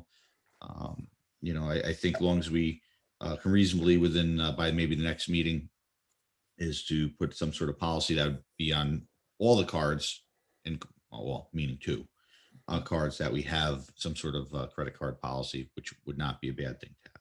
There are highway expenses that are automatically charged to my credit card. And that's when, and we just code them to the highway department. There's no funds transferred back. Okay, well, I understand that. And some of those, and at that point, we can also now move those funds potentially those charges back to this card, and then it's just now it's already funded right into the right side where it needs to be. Look, I realize you want the card. You don't care what I say. So, let's vote. Well, that's not true, Ray. Get Ray, done. we had a conversation on this. I says what we're trying No, to do I is didn't come have up a with a plan. conversation. I'm having it now. Never was brought up to me before. Okay, as an example, I had the time clock went down here. I had to jump through hoops to get a time clock that was $250 for a time clock, where I had to sit here every morning and every night, sign the guys in and out, when I had to jump through hoops to get a time clock. If I had the accessibility to either a credit card or a vendor that had this time clock, I It wouldn't would've been have to taken jump care through hoops, and we'd have a accountability system instead of one of either me or the foreman sitting here signing people in and out. The other side to this is with the coronavirus, we're trying to get parts, plow blades, wing blades, bolts, alternators, and starters. Some of the normal vendors that we use, they are either 2 to 3 months behind. When I'm in the middle of a snowstorm and I need a part or a bolt or something that our normal vendors that we have an account with that I can't get to, then I have to sit here and wait, and then I'm going to go down trucks in order to jump through hoops to get a part here, to get the trucks up and running to serve residents and taxpayers of this town. Yeah, I realize it's too much trouble to walk across the grass and ask for the card. So, I'm not gonna argue anymore. I'm not gonna make any further discussion on my part. Vote for it. You'll get it. You got 3, I'll vote 1. You got it. So now I'll get you the card, but I'm not taking responsibility for the monitoring of that card. Well, I mean, so listen, I mean, there's pros and cons to anything. One of the things that I have is I have 4 different credit cards, and they're specifically for certain accounts or certain business relationships. And so for an auditing and for a tax, end of year tax, bill, it's easier for me to get a summary in account that's only for that particular purpose. So there is some accounting benefits to it, but there's also some concern. I mean, to say not to have a policy, I mean, we definitely should have a policy. It would definitely have to be audited every month by, well, you guys are, Yeah, we do Michael the or auditing two when we do it. that would be auditing the highway. And as long as we have those checks and balances, I'm not saying we shouldn't. I'm just saying, if we can open up more accounts and just do net 30, then that's fine too. And then in terms of policy, so I'm going to be working on a policy. It'll certainly be presented to you, hopefully with 2 weeks to look it over before the next meeting. So I'll have something soon, but it's going to be based on, starting off, what is in this motion with, the location, the timing, the policies of the vendor, $1,000 limit on each purchase, $5,000 credit limit, and these are reasonable things. This is based on policies that other towns around us have. Okay, ready? And it's not a personal thing. I hope that doesn't keep coming into our meetings like that, because it's not a personal thing. So we shouldn't be voting tonight if we're going to get the policy to make the decision, or are we voting subject to the policy decision? Well, we're voting on this, and we decided to make the motion with the outline of guidelines for this credit card, and then those same guidelines are going to be in a credit card policy that we're going to develop for both the credit cards. that will be for both the credit cards, not just this one. Okay, ready to vote? Guess we got to vote. Overly, nay. Cunningham, Aye. Giuliano, Aye. Dean Michael, Aye. Witten, Aye. motion carried. Okay, so the next thing, I'll make the motion, then we'll discuss. I make a motion to approve the following resolution. Be it resolved that the town board approves the purchase of a 48-inch Skag Tiger Cat 2 from Brady's Power Equipment at a cost not to exceed $8,412 from the Cemetery Fund Code 8810.2. Giuliano second. Okay, I had sent out an email to all of you. We've got a bunch of quotes. We got 4 different quotes from Keels and Brady's and Conway's and Reardon Briggs. Some of those companies gave us up to 10 different prices for 10 different machines. And going through it, we chose the 48-inch because it'll work best for us instead of 52-inch. And the Skag Tiger comes with great reviews and is commercial grade, which is really what we need, the amount that it's going to be used. I mean, did you write the RFP specifically for the 48-inch? We asked for 48-inch. Some of the vendors only had 52-inch. So they sent us those prices.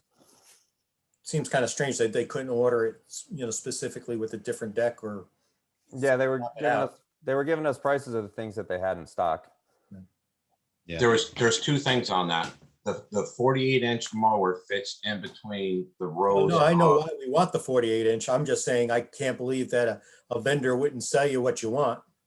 That's off New York State bid with the ProSource off from the state. And this is the second time I've gone through this because I was also getting quotes together for a grant that we're hoping to submit for the cemeteries. And it was the same thing. They couldn't get me prices, a couple of them on 48-inch. They would only give them for 52-inch. And price wise, Dean, on some there's a couple of 52s might have been a little bit cheaper, but when I went back on some of the brands and I started to go through the research on them as far as what's going to last and what's going to be more durable, the some of them are steel and everything else. I mean, that makes a big deal. Yeah. what's that?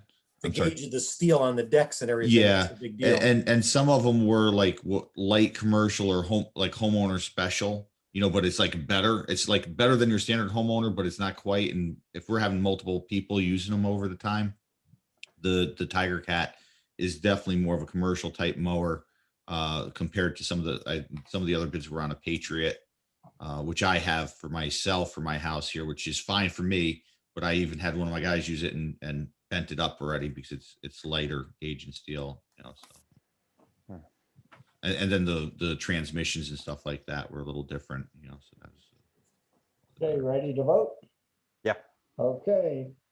Oberly, aye. Cunningham, Aye. Giuliano, Aye. Michael, Aye. Witten. Aye. Motion carried. We got a new lawnmower. Exciting. Woohoo. Dean?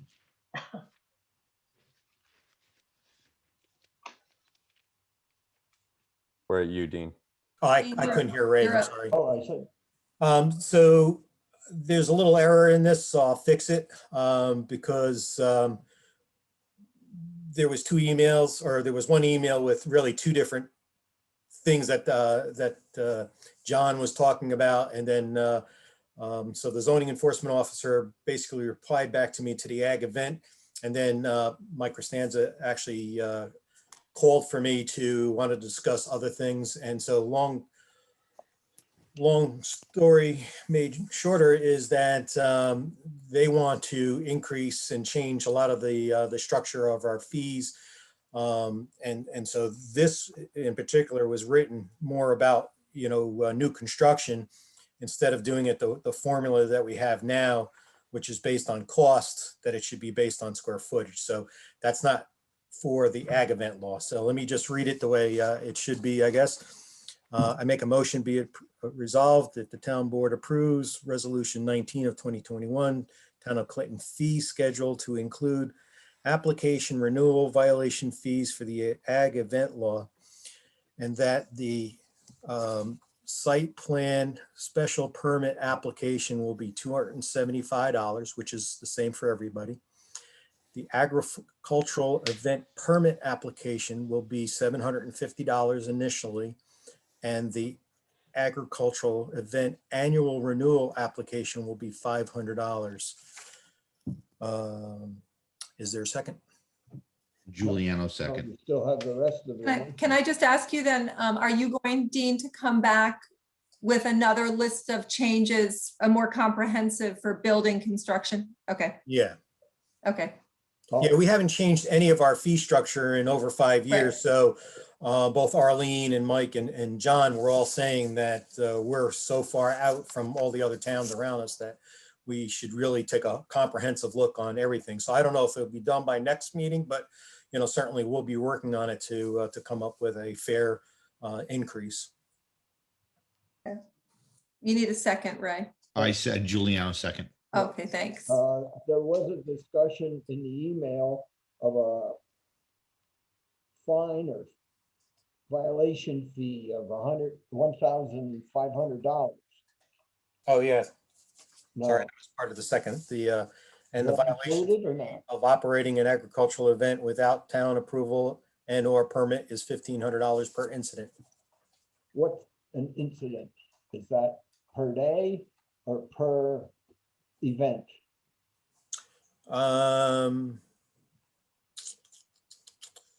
I guess per event.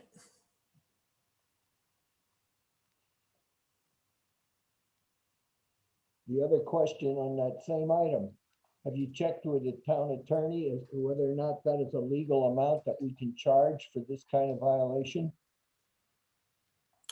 Well, I've talked to Shannon before, but I haven't cleared these items. Well, I'm more concerned about the violation fee because that's governed by other laws, not just us alone. We just randomly can't pick a number. Yeah, I seem to remember when we did those short-term rentals that we had to choose a level of violation that it would be if somebody violated it. And that scale is in our fee schedule already. I believe we called it zoning violation, whatever, but it already had a number attached to it. Yeah, that's different than what we have here. Yeah, I know. And that's what I'm saying. I think because we had discussed for the short-term rental having our own number that we chose. And I was told that we couldn't, that we had to choose among the menu that's in our fee schedule already. So I don't think that that's a valid number. Just personal opinion, haven't talked to the attorney, but it seems a little out of line to start at that number.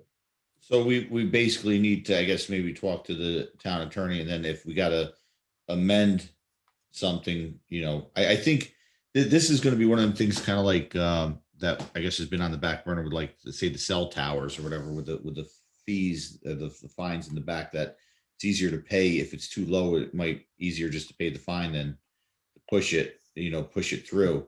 I think we need to have a real conversation on that, because I mean, if it's too low, and I guess we got to see what legally we can do. Yeah, I mean, you have a $30,000-$40,000 wedding. Yeah, what's $1,500? It's nothing. $1,500. It's cost of doing business. As most in business we say, it's the cost of doing business. Yep.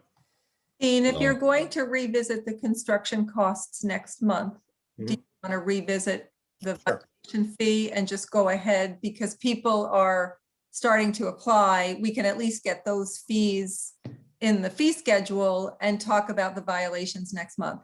Yep, that's a good idea. Okay. Everybody understand? Yep. So we're leaving the violation off and we're Yeah. Events law. Okay, then ready to vote? Oberly, aye. Cunningham, Aye. Giuliano, Aye. Dean Michael, aye. Witten, Aye. motion carried. So we'll revisit this next month. The next one is approved public employee blanket bond with Unica Mutual Insurance Company. This is to ensure the actions of our town employees. I make a motion to approve the following resolution. Be it resolved that the town board approves the 3-year public employees blanket bond policy with Utica Mutual Insurance Company for the period of February 15th, 2021 to February 15th, 2024 for 3 annual installments of $1,115. Is there a second? Dean Michael second. Okay, I sent it out to you, I think, earlier, so you all should have seen it. Any discussion? Okay, roll call. Oberly, aye. Cunningham, Aye. Giuliano, Aye. Dean Michael, Aye. Witten. Aye. Motion carried. The other one next is that Town of Washington is declaring themselves lead agency in a type 1 seeker thing in their town. It's not really that close to us, but by the seeker process, they got to ask everybody around them. And it requires nothing on our part because it's over on the other side of Millbrook itself. So we're not even close to the border. I make a motion to approve the following resolution. Be it resolved that the town board authorizes it, empowers and directs the town supervisor to sign the lead agency coordination letter naming the town of Washington as lead agency in the matter of a petition from Janet's Farm LLC for an amendment to their zoning code. Is there a second? Dean Michaels, second. So this is not a property that also borders or comes over into Clinton? No. Because we have one definitely that will come up with Rhinebeck and us, and another one that may be with Pleasant Valley and us. Yeah, but this one is Where the we other have side of part of the Millbrook. property and they have part of the property. Yeah, the other side of Millbrook, so why we moved. Oberly, I, Cunningham, Aye. Giuliano, Aye. Dean Michael, Aye. Witten, Aye. motion carried. Okay, surplus items. Okay, so what Todd was talking about was these items that we've went through on here, looking to surplus them at that point. Before I make the motion, I'm just gonna read through just a rough idea of what, so everyone knows what would be surplus. I know it's on the attachment A. We have a 1-ton diesel truck, dump plow and sand, but the plow and sander are included. He's looking for a $6,000 minimum bid. We got a diesel parts truck that's been in the back. That's just really cabin chassis. That's just been pretty much brutalized at this point. Looking $2,500 on that. We got a diesel cabin chassis only. Again, one that's been kind of used and abused over time. 5,000. That's just getting that out. We got a cabin chassis with a dump body. That's a 1990. That's pretty old. 10,000. And then we got a 1-ton dually truck with the dump, plow, and sand. With the plow and sander included. That's looking for $10,000, and the mileage isn't so high, but it's just the bodies and everything else are pretty much and the mechanics of them are going. So I would like to make a motion to approve the following resolution. Be it resolved that the town board approves the sale of highway surplus items through absolute auction as listed on attachment A. Is there a second? Witten, second. Okay, discussion. I got two comments. One, Okay. normally don't you specify mileage as shown on the gauge on vehicles to give a measure of how used or unused they are? Oh, you're talking about for the Oh, whatever. yeah. You We got- can add that in there that I don't got have the on here. VIN number and you got the Let me see where I just lost me. and the model size. Just, I know it's not difficult, just a matter of looking at it. Yeah, we got I mean, we the can put, auctioneer will have it on there, Ray, but you're saying that it should be on our list? Well, they're supposed to get information from our list as the basis of what they put in their thing. For example, if we put a minimum bid of the first one at 6,000, okay, that's what he should be putting on because that's what we agreed on. Yeah, the auctioneer will ask all those questions and get a detailed Mhm. information as to Oh, it's working, not working, no warranty. yeah, I was- That's the prices I'm looking at. That's the bottom line. I'll let those trucks or vehicles The go minimums. for that are being surplus. I'm not gonna let them go for pennies. This is what the vehicles are actually worth through Kelly Blue Book and talking with other vendors and stuff, what these vehicles are worth. That's the bottom line that I'm gonna let these vehicles go for. If we do not get those prices, then I will not let those vehicles go. You got to understand that the auctioneer is adding 20% onto that, so Yes, but that's specified in the sale deal, not in yes, our numbers. that's through Pleasant Valley auctions over there on Freedom Plains Road. The one that we've been dealing with. Yeah.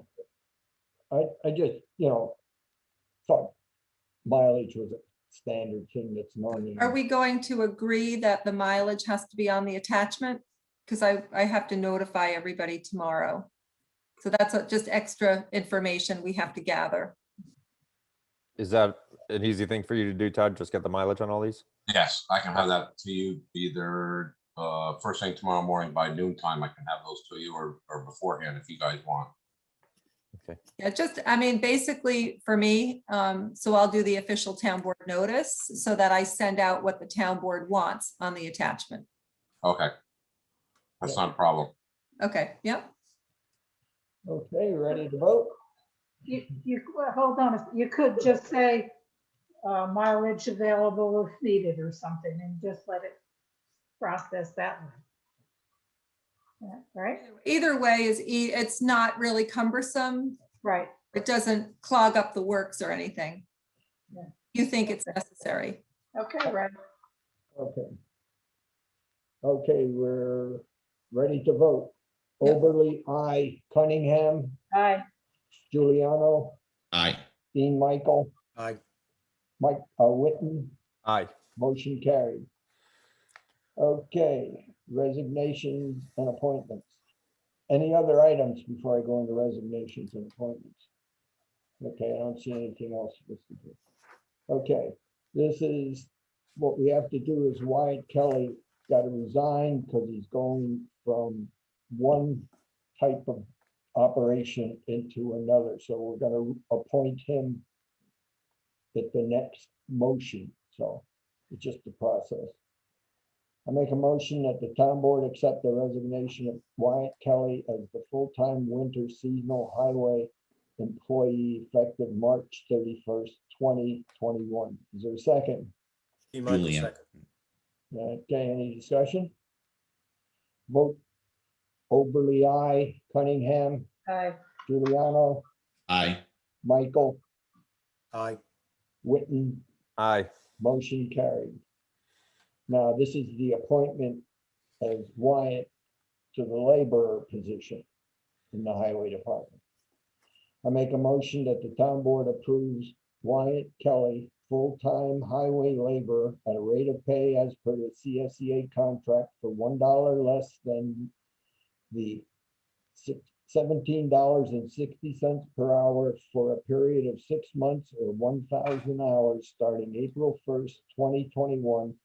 Full medical, eye, and dental coverage with an employee contribution of 15% and paid leave benefits as per the CSEA contract and paid from D5110.110.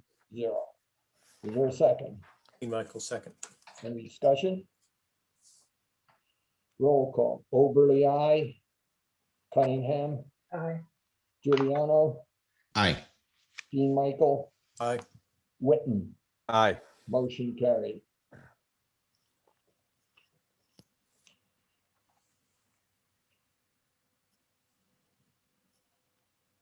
Okay, the next one is the appointment of Kyle Mackin as a maintenance worker in the highway department under the seasonal category where we had summer, winter. Well, since he's full-time all the time right now, I made a new one, okay, and that was in the move funds where I made a laborer highway thing. So I did that. It's not called labor, it's called maintenance, so it's not intermixed with the union contract. So, and the starting dates here for recreation are the same as what they were before and all that sort of stuff. I make a motion that the town board appoints Kyle Mackin to the position of full-time maintenance worker highway at $15.07 per hour, working 32 hours per week, starting April 1st, 2021, working 28 weeks for recreation and starting October 15th, 2021 to March 31st, 2022, working for highway with full medical, dental, and eye benefits, paying 15% employee contribution and general fund benefit hours paid from D5110.33. Is there a second? Giuliano second. Yeah, what I did was I moved the money from the rec fund that was allocated for this into the highway fund. So we have one set of books, okay? And the rate of pay, I did a weighted average for that period of time, so we don't have to do extra RPCs and everything else every time things change and remember to do it. So that's what this is. Overly, I, Cunningham. You didn't ask if we had comments, so I have a comment. Yeah, This is not going to be a problem with the labor union? no, No. because it's not in the labor. It's not a union contract job Okay. No. It's the same position that Wyatt Kelly had. before. It's rec, That's why it's spring, under summer, season. fall, and then transitions into the highway in fall, winter, early spring. I would like, before we vote, I would like to say something. There's been so much confusion whether it's highway money, whether it's rec money. So this is a good thing. And Todd and Dan Harkenrider, the parks, and myself are going to sit down within the week, and we're going to just hammer out a letter of understanding, a document of understanding as to who has responsibility for what, so that there won't be any confusion in the future, access to the park, and everybody knows who's doing what. So, Sure, okay, good idea. all right. Okay, so we'll do vote Oberly, I, Cunningham, Aye. Giuliano, Aye. Michael. Aye. Whitten, Aye. motion carried. Now we got a planning board member. I make a motion that the board appoints Katrina Maxinova as a member of the planning board for a term of office from March 10th, 2021 to December 31st, 2027 to fill the unexpired term of Tracy Rizika, who resigned. Okay, is there a second? Dean Michael second. Discussion? Roll call vote. Oberly, I. Giuliano, Aye. Whitten, Aye. Dean Michael, Aye. Cunningham, Aye. motion carried. Okay, then here's something about Jamie. I don't know. No, I think at this point, Uh-uh.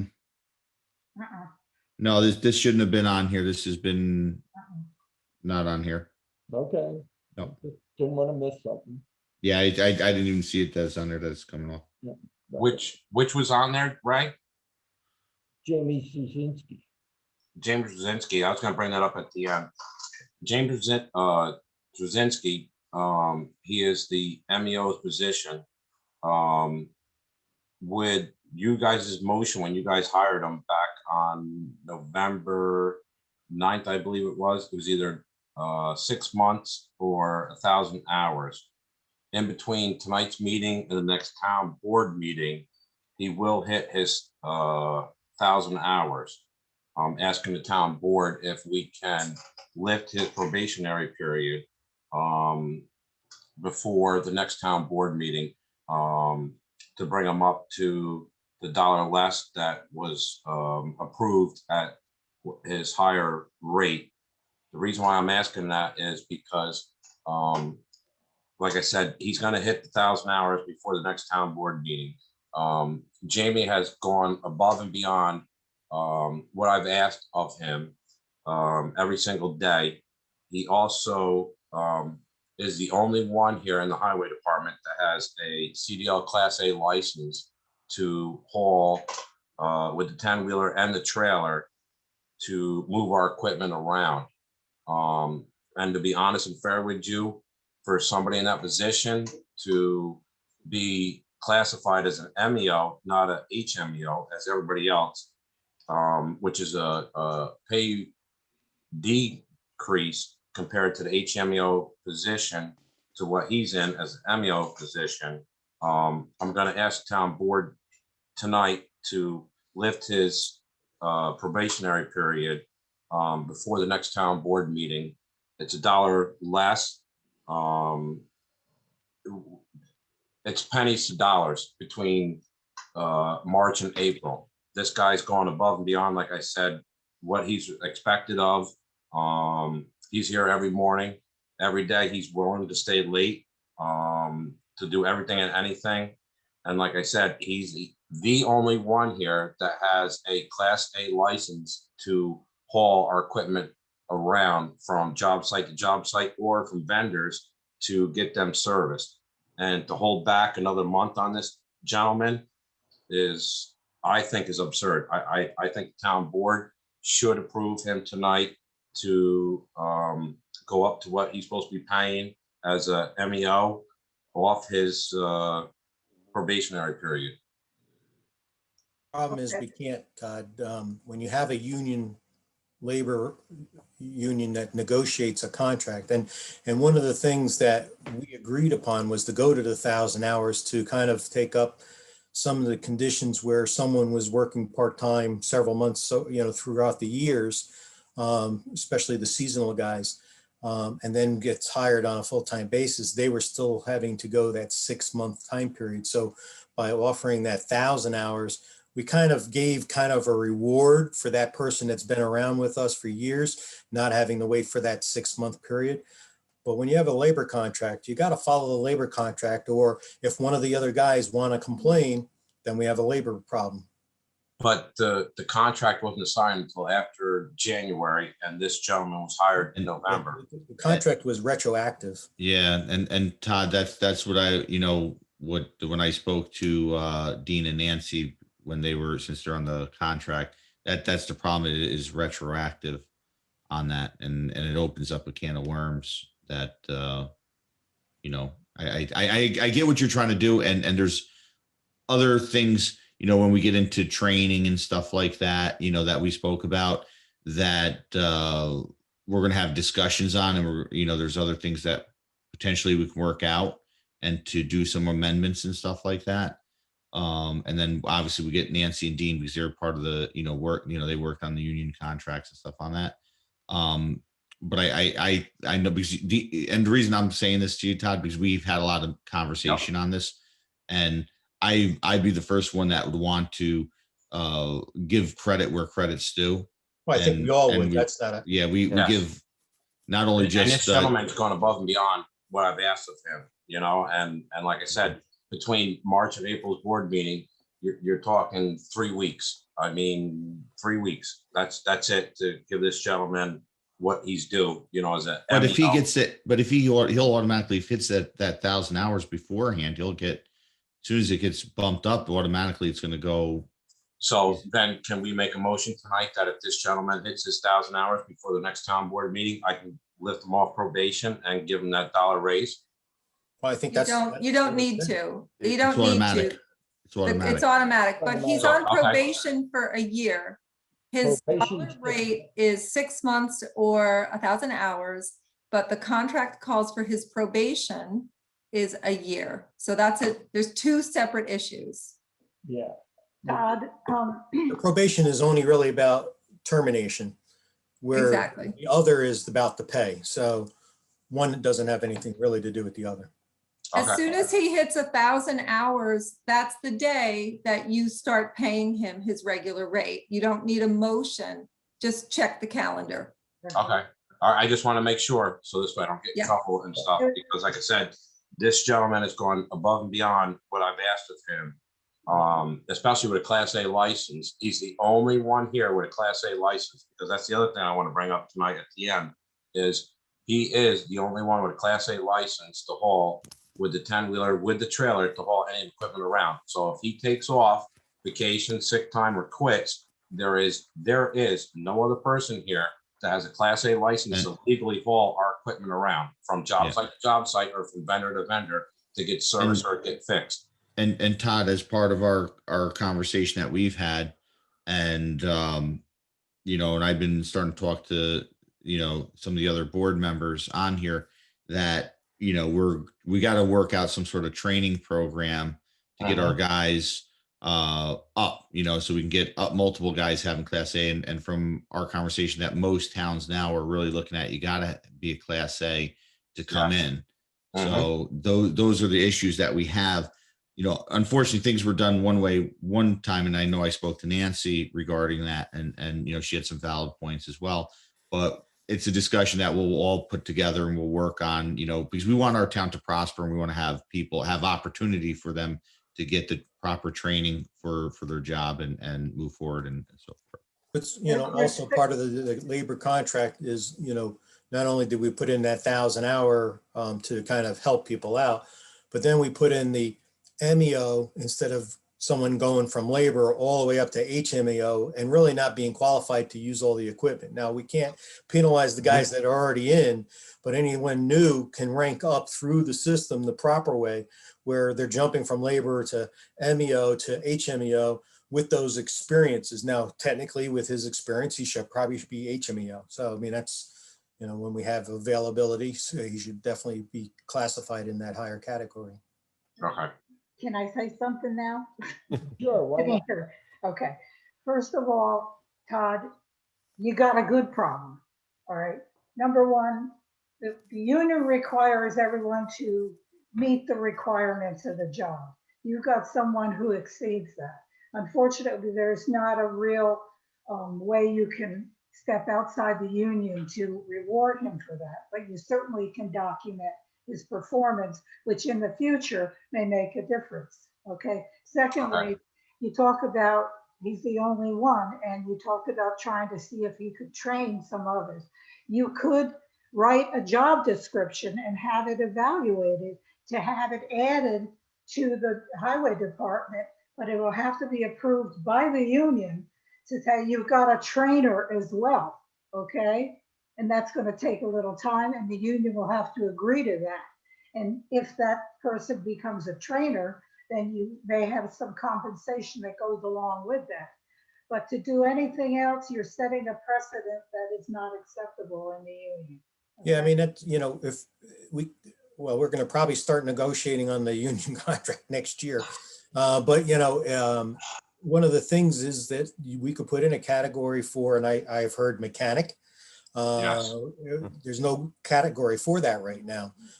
Trainer, we don't have a category for that right now, but that would be part of the union contract negotiation, because then we'd also have to set what the earnings would be for that. Okay.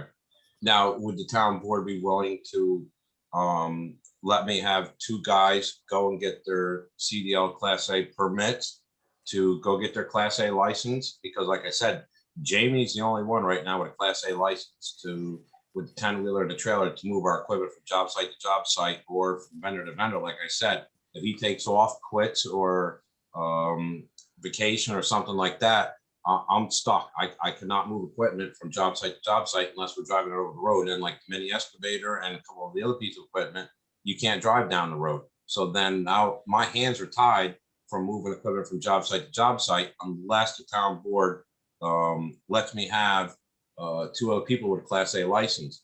For now on, way before I hire somebody or look at an application, I'm going to look for that Class A license.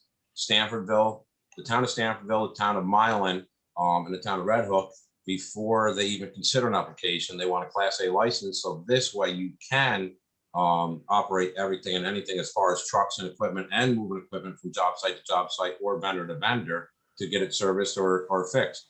Because like I said, right now my hands are tied as far as Jamie, because Jamie is the only one besides myself that has a Class A license. And with the legal contract, like you guys said, with the CSA contract, I can't drive or operate the equipment unless I offer it to these guys first. If I don't offer it to these guys, then we're gonna have a grievance on our hand.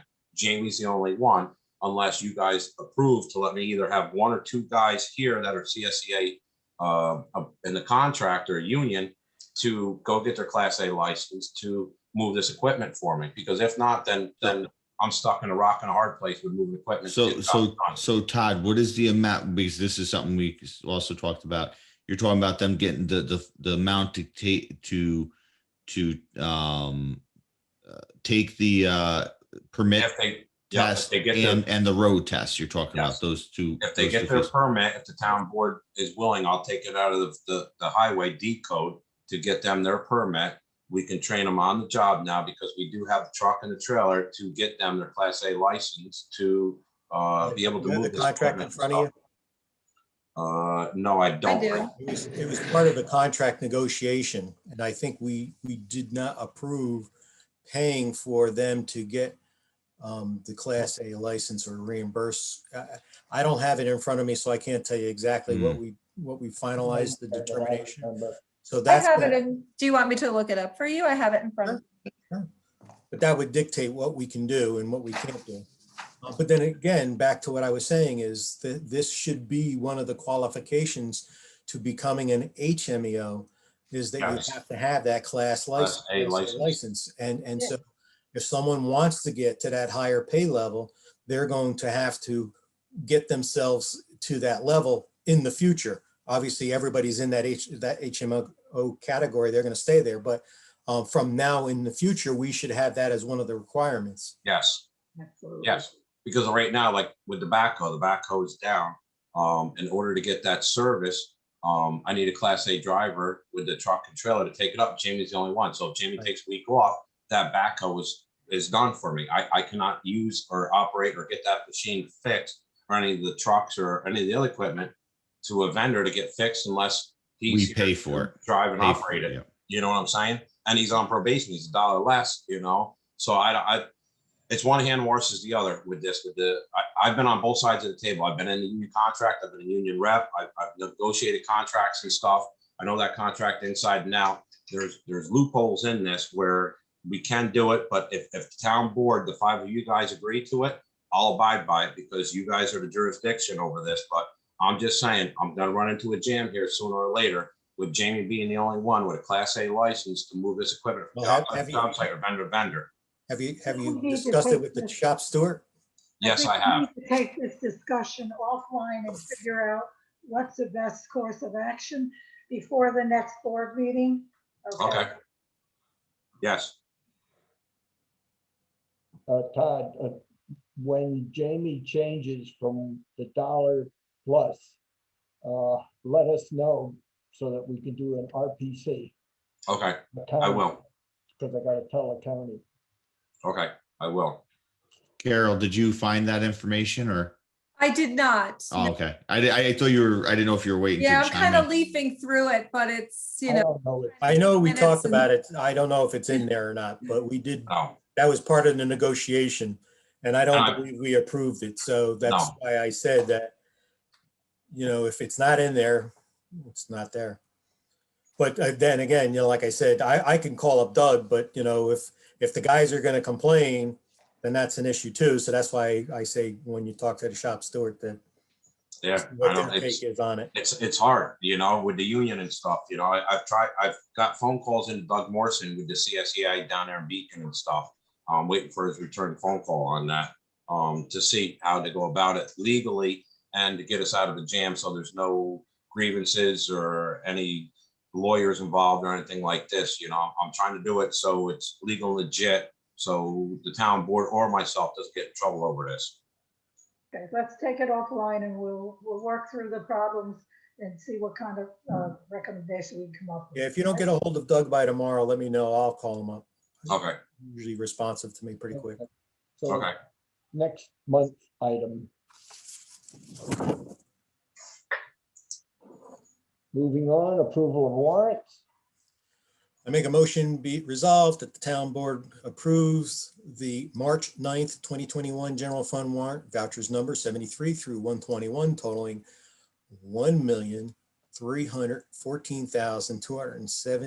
$1,314,270.20. Wow.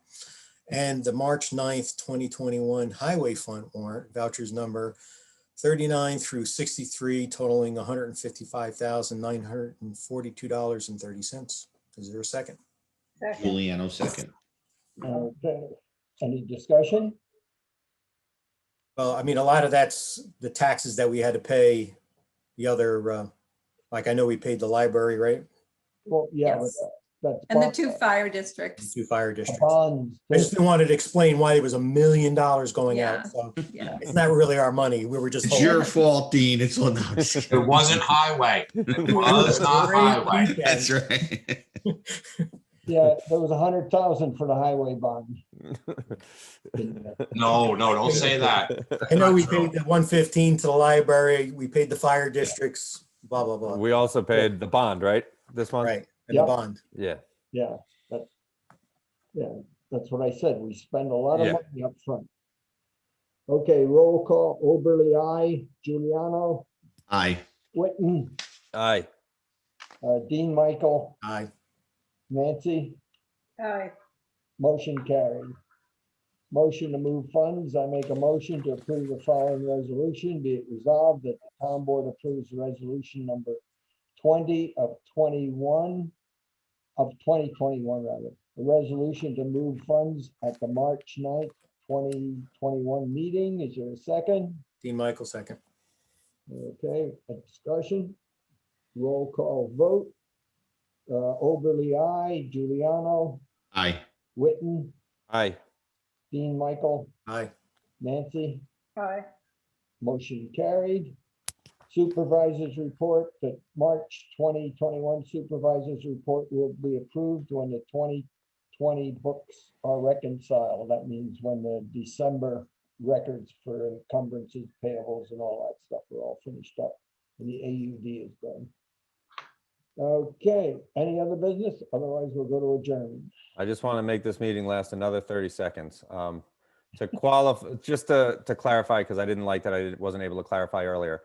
What was changed in the fund balance policy from last month to now is that it said the excess should be appropriated to fund one-time expenditures which do not result in recurring operating costs. And that's the part that I deleted that I thought I had done right.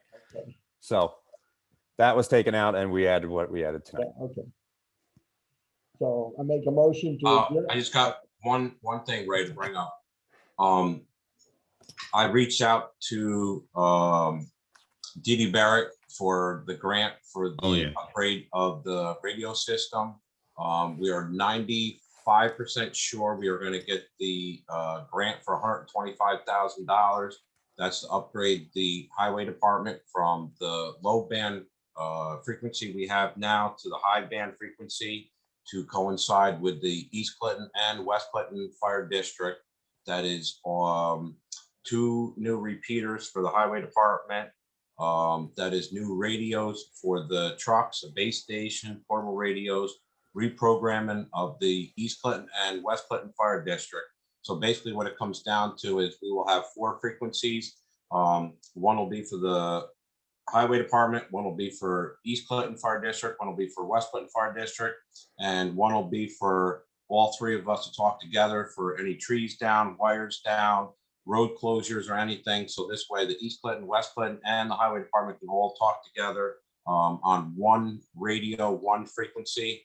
The plus side to that also is when we do shared services, working with other towns, instead of us just having the town of Clinton frequency and the other towns having their frequency, we can coincide and talk with the other towns when we do paving, oil and stoning, or helping the other towns out along with the other fire districts. So I'd like to thank Chris Giuliano and Mike Whitten for helping me with those grants and stuff.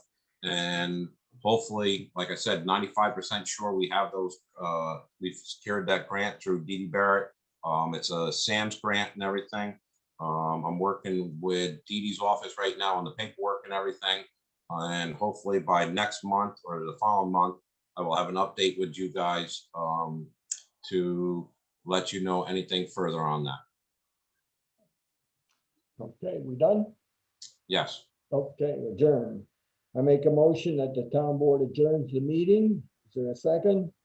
Dean Michael, second. Roll call. Oberly, aye. Giuliano, Aye. Witten, Aye. Dean Michael, Aye. Cunningham, Nancy. I think she said aye. I think she did too. She's laughing. I think she's gotten laugh gas or something. Okay, motion carried. See ya next month.